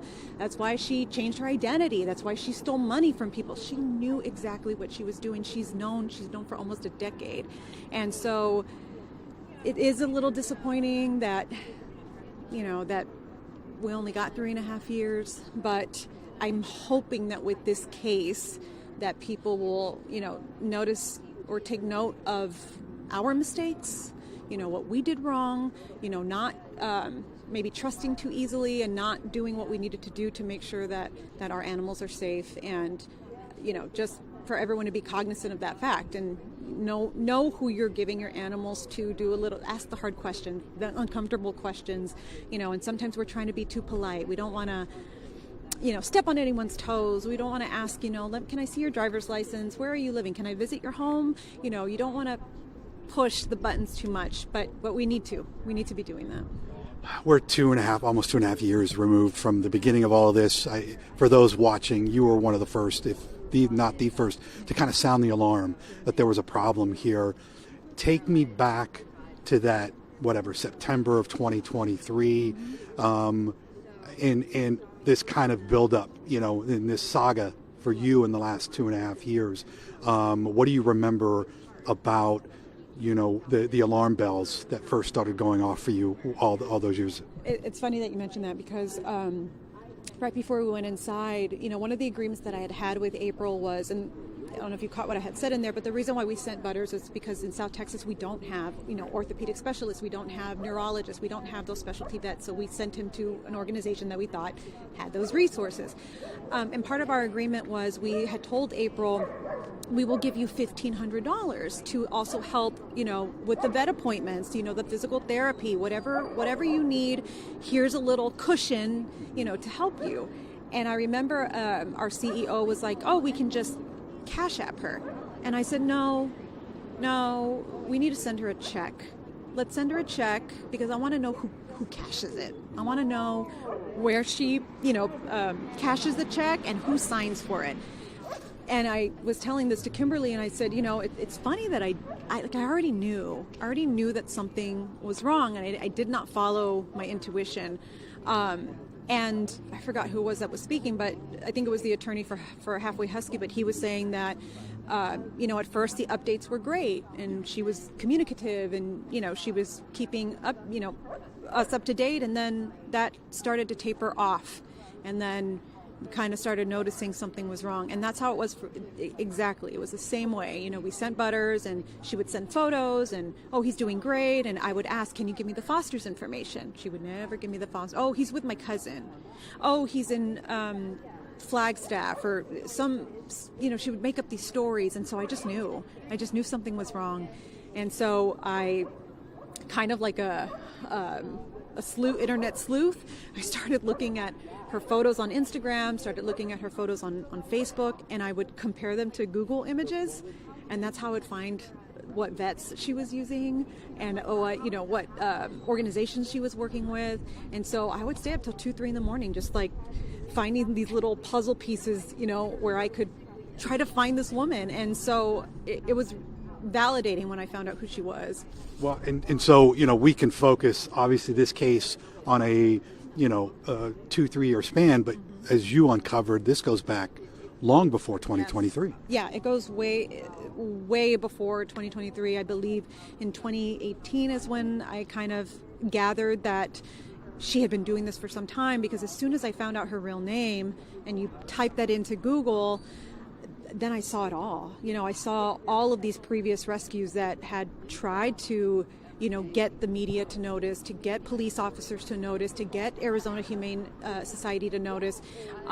There was a rescue out of California, German Shepherd rescue of Orange County, and they had given 2 German Shepherds to April. They actually went to her house. I think at the time she was living in Scottsdale, and they were horrified. Then they saw animals in crates, and it smelled terrible, and they called the police and they reported it, and nothing happened, and so that is horrific to know that there was even more animals that were subjected to this abuse and to this cruelty, and nothing came of it. I'm very glad that it happened this time. Luckily, we have these animal advocates that have very large social media accounts that were able to garner enough media attention, and it made international news, right? And so I'm glad that it turned out that way, but it's unfortunate that it didn't happen 8 years ago. I noticed several of you who spoke made it a point to turn around and look at her. Describe your emotions, if you can, not only being in the same room with her, looking at her, being that close to her for the first time in a very long time. How did that make you feel? Very satisfying. You know, April is the type of person that is a narcissist. She craves that attention. She looks for that validation. And if, you know, maybe we didn't get the punishment that we wanted from the judge or the maximum penalty, but I can tell you the person that April is, the fact that we found out who she was, what she was doing, the fact that we know that she is incapable or not capable of taking care of animals, I think the way that she believes that she can, I think that is also a severe punishment for her, because she so badly wants people to believe that she's good at something or that she is capable of something good or whatever you want to call it. But the fact that all of us were able to address her and say, we found out who you are a fraud, you are a monster, that is punishment in and of itself. All right, finally, let me ask you this. She didn't speak. We see this a lot. Were you expecting her to? Is there something you wanted her to say? I wasn't expecting her to speak because that would be too much for her, but I do feel that the judge should have asked her in open court on the record to admit, you know, her wrongdoing. I think taking a plea of guilty is, you know, I understand why people take pleas. It speeds up the justice process. I get it. But, you know, when I was in federal court, when I used to work with the Department of Justice, a big part of that was, you know, the defendant taking responsibility for what their actions are. And yeah, they say it in paper, but I've seen judges say, you know, I want to hear it from you. You know, tell it to the victims that are here that you messed up, that you're taking responsibility. And that's why I also said it in my statement, like, you need to get her to admit it, because she won't do it. And she won't do it because she doesn't believe she did anything wrong. And so, of course, that didn't happen, but it would have been nice to hear that. Yeah, something. Thank you again. Sure. You know, obviously, you were key in this case, so hopefully it provides some closure for you and others. Yeah. Well, we still have, you know, I was talking to the prosecutor, she still has 77 misdemeanor counts in Chandler. So after this, I will start making my phone calls and figuring out what's going to happen over there. I don't know what the process is like, but I'll find out soon. It's over, but it's not entirely over. So. Well, thank you again. Justin just said they say hello. Hi, Justin. Great work. And hopefully we see you again under better circumstances. Absolutely. Sounds good. Thank you. Thank you. All right, guys, we're getting more emotion now. We're going to hope to speak to a couple other people who spoke in court today, get their reaction to not only seeing April for the first time. Obi, do we see the okay, there's I see Mark's camera Yes. following Chester. That's a great Yes. shot. Chester gets justice. The dogs get justice. I mean, I think people are a little disappointed at the number of years, but justice is justice. Day in court, guilty plea, and a sentence, and there's Chester. You know, and I don't know if you were able to see it in court this morning, but one of the prosecutors in this case has a service dog. Yes. Which we found to be very interesting. I mean, the irony. You know, you don't often see that. So, don't know, you know, again, don't know. I can't imagine that had any impact, but again, just kind of an interesting twist to this entire case.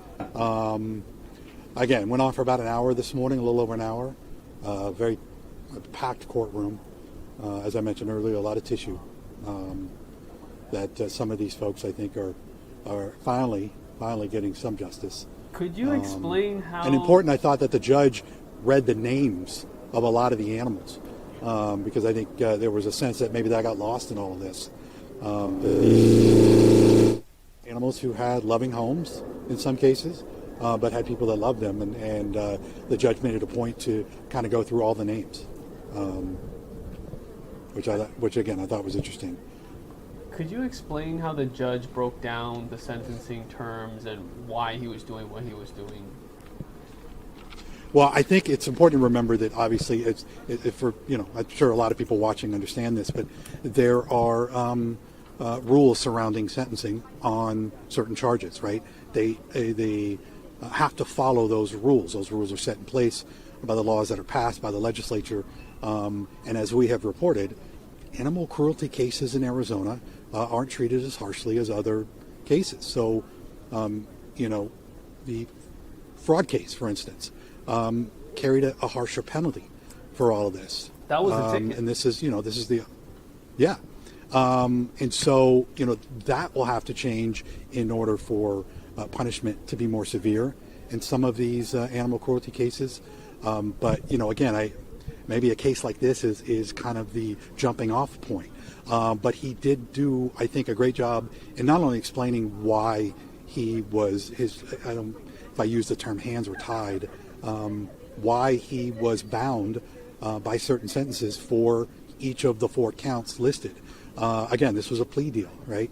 So the one, I think, caveat, if it's a silver lining for them, is that he did go above and beyond regarding probation on one of the counts. It's important to note she will be prohibited from owning an animal, but after the 7-year probation, it's going to be difficult to monitor and make sure she doesn't have an animal. Exactly, right. And that's one of the struggles, I think, that you look at the reaction to this dog right here, and you can see how when she's out back in the real world and she sees a dog, you can't really stop that. Can we talk to Rudy there, the owner, just a little bit about how this feels? Hi, how are you? Good. Can I talk to you real quick? Yes. We're getting shots of the dog. We've got a couple hundred people watching online, so just introduce yourself real quick. Okay. Hi, I'm Katherine Simeo. And Katherine, this is Rudy. No, Rudy, unfortunately, sorry, passed Rudy. away. Yes. Chester. This is Rudy's best friend and brother. This Hi. is Chester. He's one of the survivors from Chandler 55. And how is Chester doing? Chester's doing so much better now that he's in a loving home. He doesn't have to worry about when his next meal is going to be. He's getting his medication, food, love, a bed, all the basics. Tell me real quick about his journey through all of this, even before reaching April. So prior, he was shot in Mexico, and then Shira amazingly had rescued him and brought him to where I worked at, which was in LA. I'm a rehab vet tech, and so I had met him as well as Rudy. Rudy was hit by a car, and I would do therapy on them. And after that, after about a year, I decided I wanted to take them home, so I was fostering both of them. And then we found out that she wanted to adopt them. And it wasn't until about 10 months later we found out that she was just neglecting both of them. Take me back to the moment maybe that you first realized something wasn't right, and kind of your emotions in late summer of 23. I felt like it rocked my world completely. I first saw it online, and it was an account I follow where they do a lot of animal abuse, cruelty cases. So when I saw them there, I was like, wait, it just hit me that they were being abused. These were my boys, and it just changed. My whole life changed in that moment. It feels like it's been a long journey. Here we are, 2.5 years. You and look, we know Shira's been heavily involved. A lot of the groups, the Yakis, you guys have been instrumental in bringing justice to this. Describe your emotions today in court. First time I think you've been kind of face to face with April, yeah? Second time. I came to when it was the pre-hearing. Every time I see her, it's just all these emotions come up, and seeing her in her prison uniform was a little satisfying. But as far as the sentencing, I wish he would have gave her the maximum sentence. I feel like this was such a significant case, and because of the lack of laws in Arizona back in 2023, she was able to get away with it. So now that she was caught and speaking, so many of us were speaking on their behalf, I was hoping that would take into account the max sentence. I've asked a few people here today. She didn't speak, obviously. Were you hoping she would? And if so, what were you hoping she would say? I'm going to go back a little bit to the pre-hearing. I felt like I wanted to see her to see if she would acknowledge anything, any remorse, nothing. It was just like a stone cold face. Today, I felt like I had to look at her when I was reading my statement to know that it was her that I trusted. But I don't know. I feel like she's not taking any accountability. She didn't offer an apology to us of everything that she put not them through, but also us as well. Yeah. All right, so what's next for Chester? I mean, he's... Well, my goal is to continue to get him stronger, and then also I would love for him to be a therapy dog, because I feel like his story would inspire many others. And I also work at a middle school too, and I want him to interact with the students, because I feel like there's so many connections from children and animals working together, and that is definitely a goal I want for him in the future to have. Well, thank you again. Yes, thank you. And he's having a good time. Yes.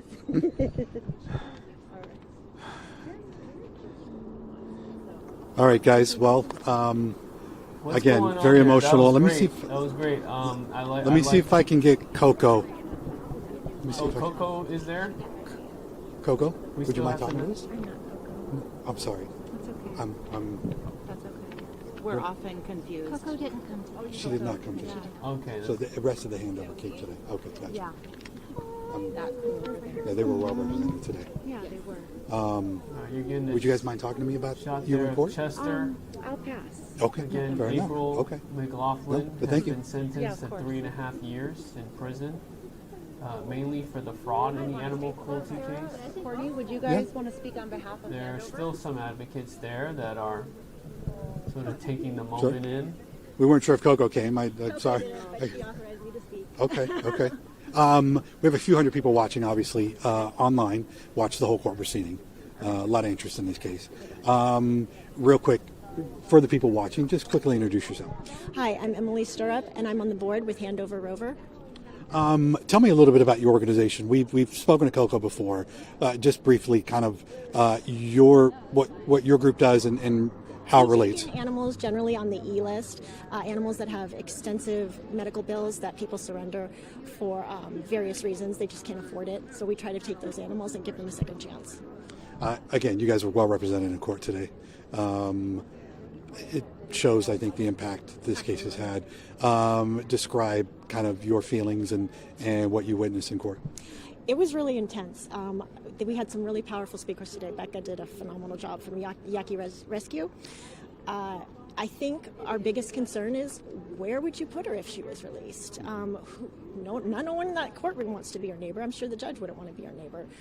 And yes, I do understand she has mental illness. That does not abdicate her of responsibility to not harm others. So we were pleased that she did get more than the 2 years. We do wish she'd have gotten a little bit lengthier sentence, but at least she's got supervised probation afterward to make sure she doesn't have any dogs anymore. Have you or your group ever seen anything like this? Nothing like this. And we've collectively been in rescue for about 25 years. We've seen horrible abuse cases, of course we have. Nothing to this extent. The amount of dogs, the dogs in the freezer, it was... I will never forget that property for the rest of my life. That changed me permanently. And I look at everybody differently, a little bit more suspiciously now. I know that, for many here in court, first time they were ever in the same room with her, face to face. Some of them, it's been years. She didn't say anything in court. I've asked a few people here today if they were hoping she would and what they would have wanted to hear from her. I think it would have been nice for her to acknowledge the horrors, but I understand that, how could she really? I mean, the level of horror that I saw was only equivalent to like Jeffrey Dahmer to me. That may sound dramatic, but I've never seen such disfigured animals who were clearly suffering and clearly being put in a position that it almost seemed as if she was enjoying watching them suffer. And that was the hardest part, is trying to wrap our heads around that. Mental illness or not, she needs to be accountable. Great, thank you very much. We appreciate it. All right. So we just heard from another advocate there with Handover Rover.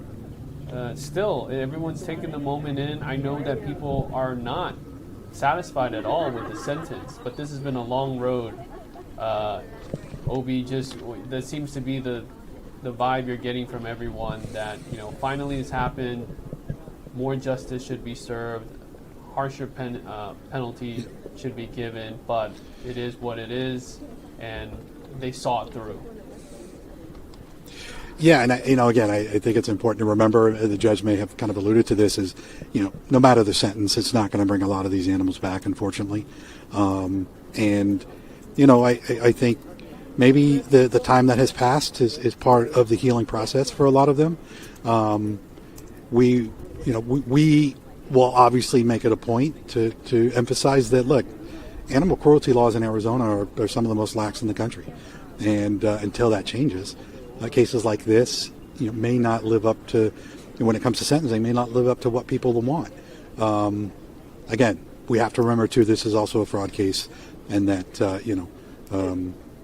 April's mom was forced to live in all of this as well, and almost treated worse. Yeah, another victim. Yeah. I mean, the root of it was fraud because there was a scheme to it. There was a scheme and purpose to get the animals, and the animals were then neglected and treated terribly. So it's all tied together. Recently, last year, we had Jerry's Law get signed and passed. Oh, it's perfect timing, Mark. Great job. You got Jerry's Law right there on the back of the sweater. Now that means you have to have suitable water and food and like shelter for dogs. It's really like the basic necessities you would think would already be enforced. But Jerry's Law was recently signed, and that really came off the heels of this. The fact that they were outside in the heat, in terrible conditions, injured, and just like in a hoarding situation. It didn't seem like there was adequate water and food, and there wasn't a search warrant. You needed probable cause, and you needed enough to get that search warrant. It really took weeks. Going back to your conversation with Rebecca on how she needed to sound the alarm a month prior to Chandler police going in and seizing the dogs. Well, and one of the things that really stuck out to me in court this morning were really the two representatives from Chandler PD, and hearing them really for the first time describe the impact that this case had on them as individuals. One of them said that she had received death threats. I mean, she was a case agent on this case, and talked about how it impacted her and her family. And these are officers that see all kinds of stuff and deal with, some really heinous cases. But when you have a case like this, or maybe a case involving children, you understand that this has a severe impact on them and moving forward. This is a case I don't think that a lot of the law enforcement, folks who worked on this case, they're never going to forget it. And they, I thought, were eloquent in their description of, going back to when they first entered that home. We've seen the images from inside, and we can say, look, it just doesn't do it justice. But right? when you hear, you remember when we got those images, and we reported, worked on the report. We were just looking at it. You didn't smell it, you didn't feel it. You just saw. You knew this was horrific. Police had to go in there. And for those that don't, and for those that may not know this, the sense of smell is the strongest sense tied to memory, and so I would imagine those people are never going to forget that smell. And you listen to them talk about it, you read, what they describe in their paperwork. That is one of those things that they're probably never going to be able to get out of their heads. On top of whatever they found in the freezer, in the extra room in the garage, in the backyard. Even the neighbors will tell you that, the sound of the animals is one thing, but the smell coming from that home, I think, unfortunately resonated with a lot of them. And it's just something they're never going to forget. I was not able to go inside, obviously. I was on the outside. I was at the next door neighbor's house on the other side of the fence.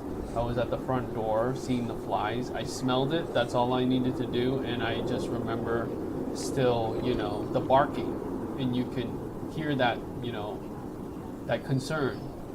We actually have Coco Garcia in the chat. Shout out to Coco.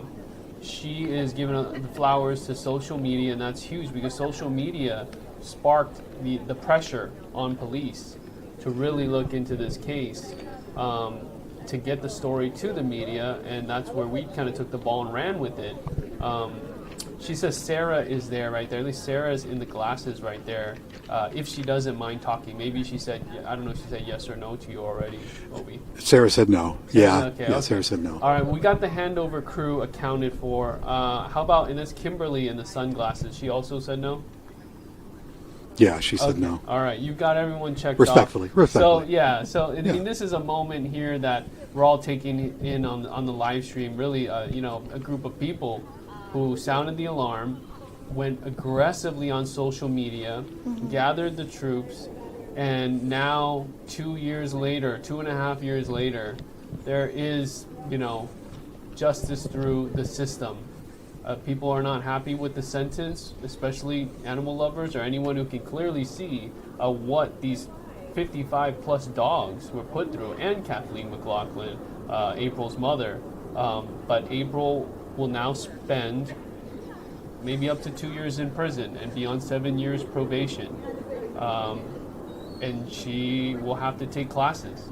She will not be able to have any contact with animals after she gets out. And who knows, you know, how that is enforced, but you know, this is the end of the road. This is the end of the saga here in this case of the Chandler 55. You know, I think We, Justin, and I may have mentioned this earlier, we are expecting a very lengthy statement from the county attorney here in just a moment. Yeah. Curious to see what she has to say.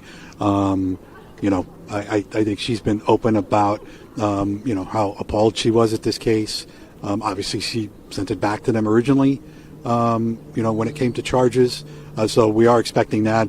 And then again, I think you guys have mentioned, you know, April's not out of the woods yet. She still has more than a dozen misdemeanor counts in Chandler that she will have to face up to. Again, not as harsh of a penalty in many of those, but again, she still has, you know, yes, a lot. And we'll check in with officials there. All right, we're going to let you guys go. You guys did a good job really getting all the perspective from everyone impacted. Great job to Mark Johnson, too, as well, the pool camera for the day and outside the courthouse. So good job, and we'll see you back here. Thanks, guys. Okay, that was our Special Projects EP, George Obi, doing some reporting. We can still hear them. Can we just turn that off?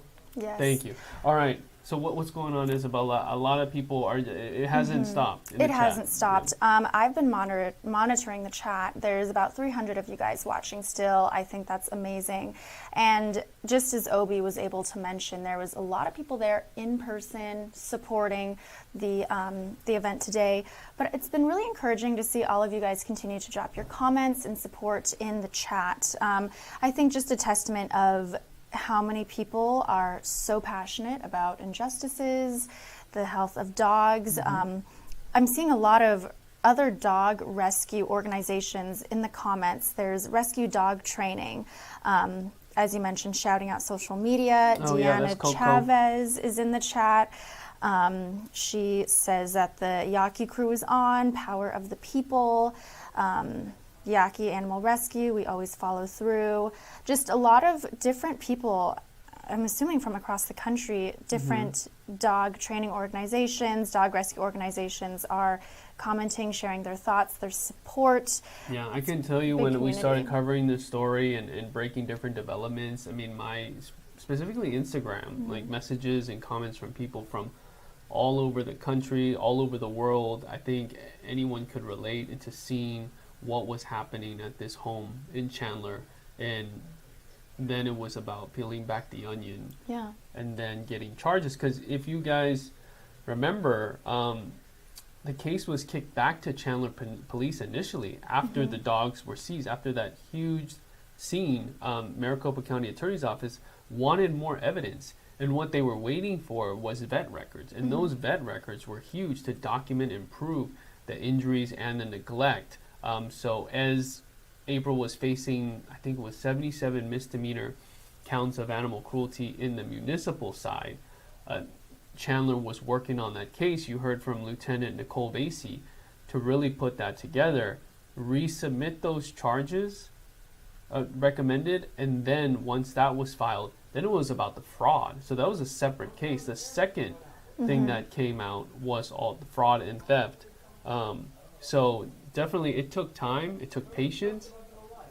She was arrested multiple times because she had gotten out of jail, and then she was arrested for the misdemeanor counts in Chandler, again, out of jail, and then finally, January 2024, that was it, in custody, and then facing those felony counts.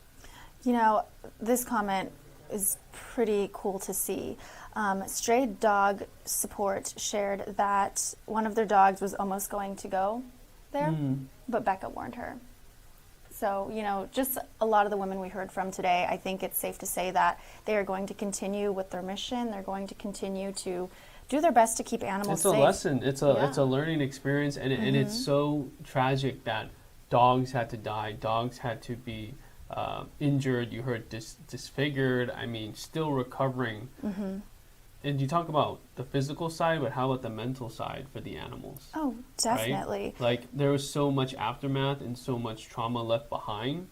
And I think a lot of people, I mean, there was a protest at the Chandler Municipal Court when April wanted to petition to get 13 dogs back.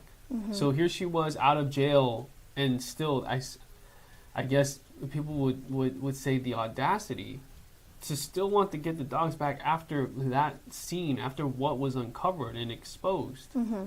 She still felt that she was right in some way if she was petitioning to get the dogs. Yeah. Sunshine Daydream 723 says, the day didn't turn out the way any of us had hoped, but at least we all got some sense of closure. Thank you to all the women who never gave up, and to Justin for all of your coverage. That's awesome. Another one, Tiffany JN2KI says, Becca, Coco, Shira, and Kimberly will never take eyes off of April. Trust in that.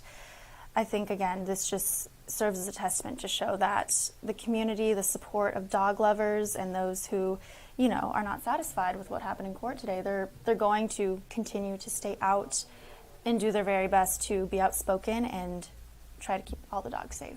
Can you keep chatting with the chat? Well, I'm trying to get Coco Garcia on the line. Of course. And we're not going anywhere right now. So we are here just to want stay. to hang out with us. Obviously, you know, it's still very serious and sad, bittersweet as far as this saga ends. And the victims here are now, you could see the relief, but also a little bit of disappointment. It's a mixture of things. So I'm trying to see right now if Coco with Handover Rover, who was instrumental in this case as well, if she'll come on and talk to us for a little bit. If she can't, that's fine. Definitely. Yeah, Deanna Chavez says, once we found out who she was, Becca warned as many people and rescues as possible. That was already brought to light when Stray Dog Support said that she was almost, what she says, deceived by April, and she was warned by Becca. So that's really awesome. And what does this mean, right, for legislation with animal cruelty? It's been a topic that's been discussed over several years, and we still get, I mean, trust me, we get a lot of messages and tips about animal abuse issues and neglect issues, and we can't cover them all, but it is sad to see that it's rampant across the state when you see photos and videos of certain situations that just don't look right. And I would say, you know, make sure that you are reporting that to Arizona Humane Society, reporting that to your local law enforcement jurisdiction. But I think this case also woke up, you know, animal organizations like the Humane Society. I mean, yes, they were going out there and taking the visits. Their hands were tied, they say, but I think it's a team effort. It takes more than one organization. It's not just it's laws, it's law enforcement, it's the organizations that deal with these issues, and how do you prevent something like this happening? There was police reports going back to 2019 regarding, you know, welfare checks for these dogs from other rescues. So they put their trust in, at the time, April Addison, April McLaughlin, Sydney McKinley, Sydney Taylor. She went by several different aliases and was pretty much ghosting some of these people and not giving them real checks. Yeah. I'm continuing to look at some comments. Husky Halfway House. So again, we're seeing so many dog rescues Yeah, joining they're all us here. today, which is They amazing. followed the coverage, and we appreciate that. Yeah. Husky Halfway House says Ruby Roo will never be forgotten. We will continue to stand in the gap for the voiceless. Justice, #Justice for Chandler 55. Deanna Chavez shares, unfortunately, we missed an opportunity to set precedent in a legal sense. I think the judge missed an opportunity. The Perfect Dog Rescue, another dog rescue that is joining us in the chat with our coverage, says, we tried to stop her in 2019. So just as you talked about, this is spanning one of the back to reports that we have. 2019. Mm-hmm. Yeah. They said they made a website and social media pages to blast her name and to warn rescues. She will start again. We all need to keep a close eye on her as she will likely change her name yet again. Yeah, I'm trying to find that article, that report we did. It was one of the first ones on all of the the cases of welfare checks for those dogs stemming back to 2019. It's all documented, and I think that's what caused codes and laws to be changed in Chandler within their municipal code, because every jurisdiction is different how they handle these cases. The Perfect Dog Rescue, they went on to continue to say that she killed Rex, a rescue from Mexico, out of spite when the rescue tried to get him back. I think I remember that name, Rex, for sure. I'm going to drop this link in here in the chat. But that was the first real in-depth investigation we did. We're working on that. And as in the midst of working on that is when the big seizure happened. Yeah. But we wanted to peel the onion and say, okay, but this is all the reports that led up to this. Okay. So I'm actually going to call Coco right now. So stand by and let's see if All right. we can get this interview going for those who have been waiting to hear from other advocates. Hey, Justin. Hey, how are you? You are on the stream with me right now. So I thank you for doing. I know you were in there just a little bit ago. People wanted to hear from advocates like yourself. For everyone watching, this is Coco Garcia with Handover Rover. We heard from one of your people there at the courthouse. Just how are you feeling right now after the sentencing? I think I was pretty neutral going into it because that it was such an uphill battle in the beginning and kind of all along the way. So I didn't have my hopes up for anything big. But if I'm being completely honest, Justin, I don't think that there is an ethical sentencing that exists for what she's done. I don't think that any amount of time would ever satisfy any of us. Because the horrors that happened, I mean, as you heard from many of the witnesses, were so far beyond Chandler, so far, it has been going on for so long, and that just happened to be the one that we were able to get everybody's attention on. Yeah, and I remember seeing all the Instagram videos of you and others going to the doorstep, knocking on the door. I seen the flies, gathering videos. It just took so long. I mean, you were at city council. I know it would just make you upset, but how frustrating was that for you in the weeks leading up to everything that happened? Oh my God, it was a nightmare that you can't escape. It was, I don't even know how to describe, like Sarah and I now, there's so many things that happen and we'll just kind of get wigged out because it just feels Chandler-esque. And those feelings were so real and so, you just can't imagine that it would ever happen to you because what was happening was real. It was there. We could all see it. And literally just nothing was being done. The night I showed up at her house when I finally got the right address, she trespassed me. And when the cops called me to tell me, I laughed and I said, oh, no. I think you meant the other way around. Being serious. I had no idea she did this. I'm like, no, you don't understand. She's got our dogs. You don't understand what happened. And he said, if you show up there again, you will be arrested. Yeah. And it was a feeling that you can't quite describe because there's nothing you can do. Yeah, I remember being outside the house and she may have called police because so many people were coming to see what's going on from the sidewalk. and we were told to make sure you just stay public side of things. And yeah, it was definitely frustrating because you could see all the flies, you could smell it from the next door neighbors, and you just didn't know when something was actually going to be done. I don't know if you were able to stream any of this and watch what was happening in court, but I mean, do you even recognize that person? I mean, the person from 2023, I assume there's been a lot of change. 2 years in jail, and all of this happening, and just seeing there, in her inmate outfit and I believe a mask. I mean, does this just feel surreal to you? It's I never knew her personally. I didn't get the chance to even meet her face to face. My situation evolved. I was out of state pulling 92 dogs off chains in a really bad situation when I sent a dog to her. And stupidly, I believed somebody that gave me information and said, yeah, she's so good, she does all this, and I've sent dogs to her. And so the most I ever had was a phone call. But on that phone call 2.5, 3 years ago, she was so normal. Justin, she was so normal. And I had a bad feeling because I just don't operate that way.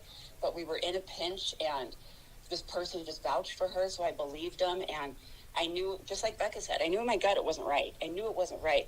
But she said all the things I needed to hear as the founder of an organization to set me straight, to put my heart at ease.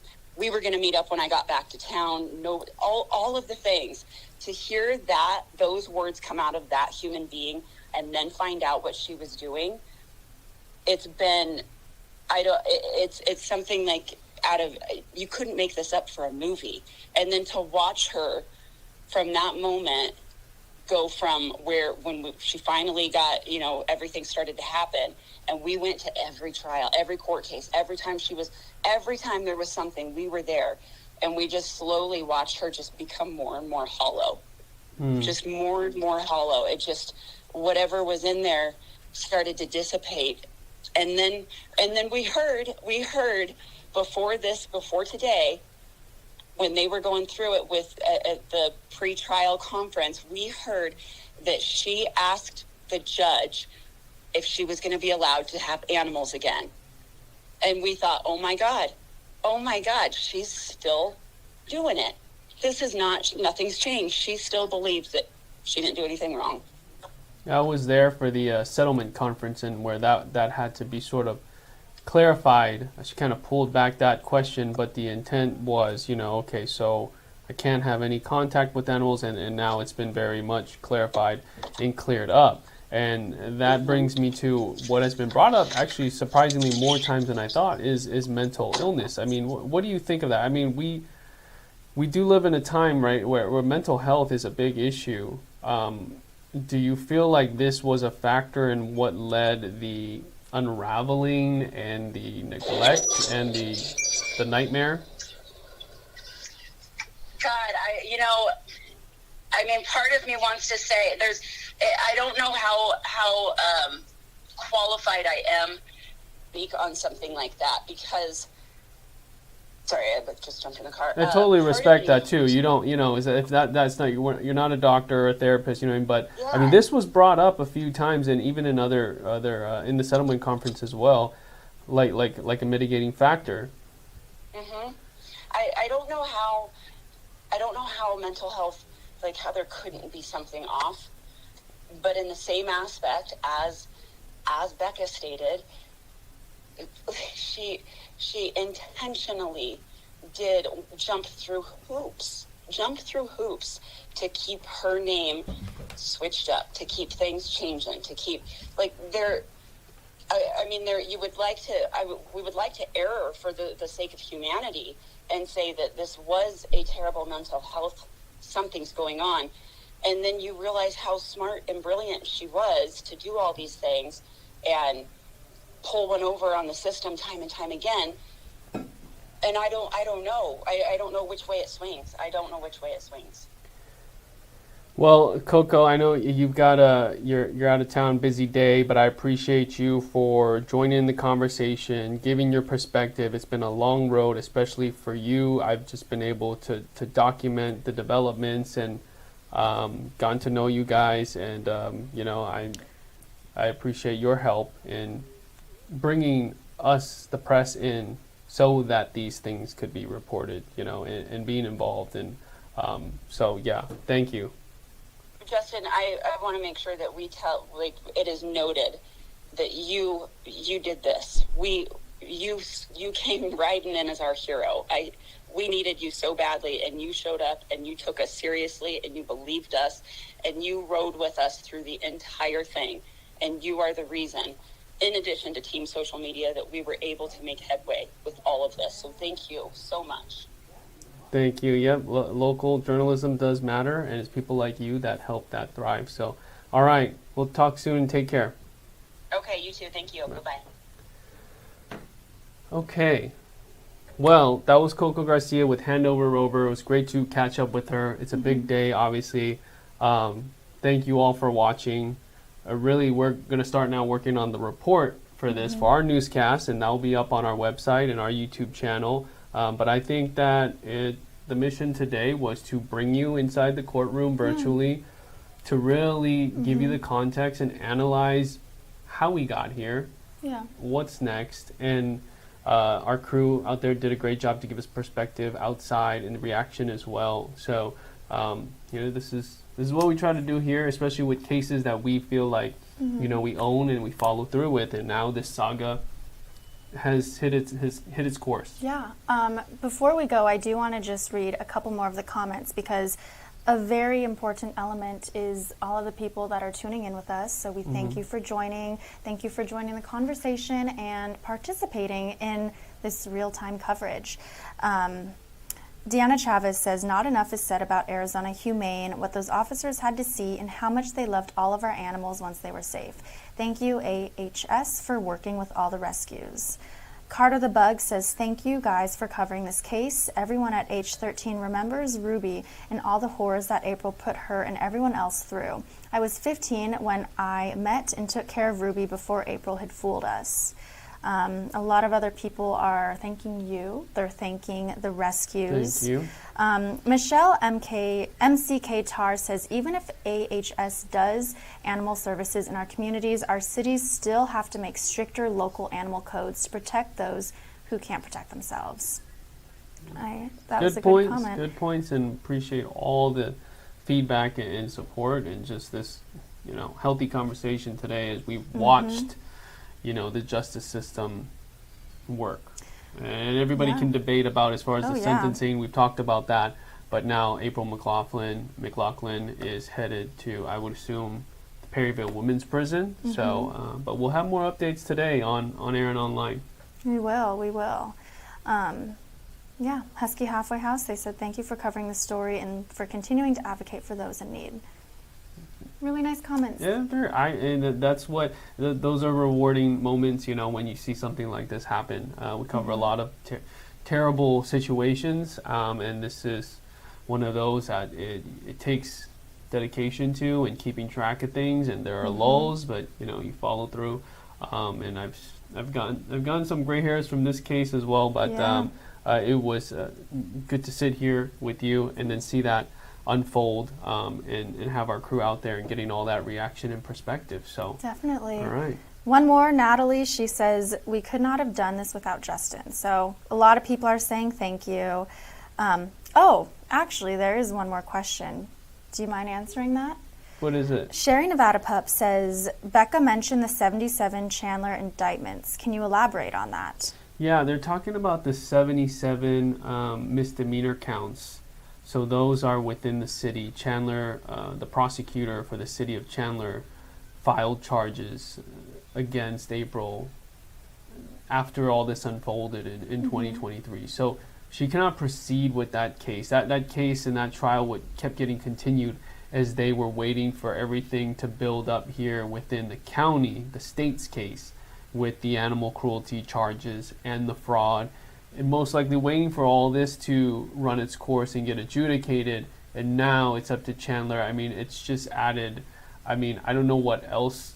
I mean, still 77. That's a lot of charges. She's doing prison time. I mean, maybe there'll be more punishment added on to after her sentence. It's a great question because now we can reach out to the city of Chandler and say, hey, you're not dismissing this case, right? Just because she's faced justice by the state, like what happens with your own case against her? So definitely a good reminder, and of course that we'll be on top of that. Definitely. Someone else was asking, I think they might have jumped in late, but what was the sentencing today? Sentencing. Yes. 3.5 years for really the fraud. It was 2 years for the intent to mistreat an animal cruelty, basically. But since they run concurrently, you're not going like 3.5 and 2 equals 5.5. It's, you know, concurrent as the 2 years runs. They'll go all the way to 3.5 years, and basically they're parallel. If that makes sense, and at 3.5 years it'll be over. But you credit the 476 days she served in jail, and so you do the math and you subtract that. That's about 2-ish. I don't know if good behavior or whatnot can add any mitigation to that, but I mean, it's not. It's still hard time. It's still in prison.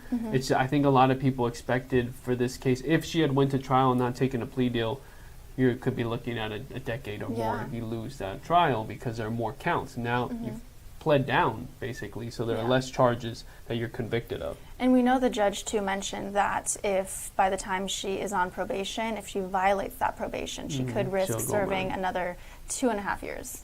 Yeah, at least. So At least. So probation is 7 years of probation when she gets out. But yeah, the concurrent sentencing is the key here. So the number, you just have to, the bottom line, 3.5 years to subtract the 476 days of credit. So Card of the Bug is asking, can we remind everyone of the judge's name? Jeffrey Reuter. Jeffrey Reuter was the judge's name. Look that up. Mo Frisella says, please keep this story going in Arizona. And I can tell you that Justin Lum is going to be continuing this coverage from this sentencing today. We can look forward to some of this. We have to start working on. Yes. So I got to say bye in a little bit as we work on the package, the report for, you know, our coverage of 4 o'clock, 5 o'clock.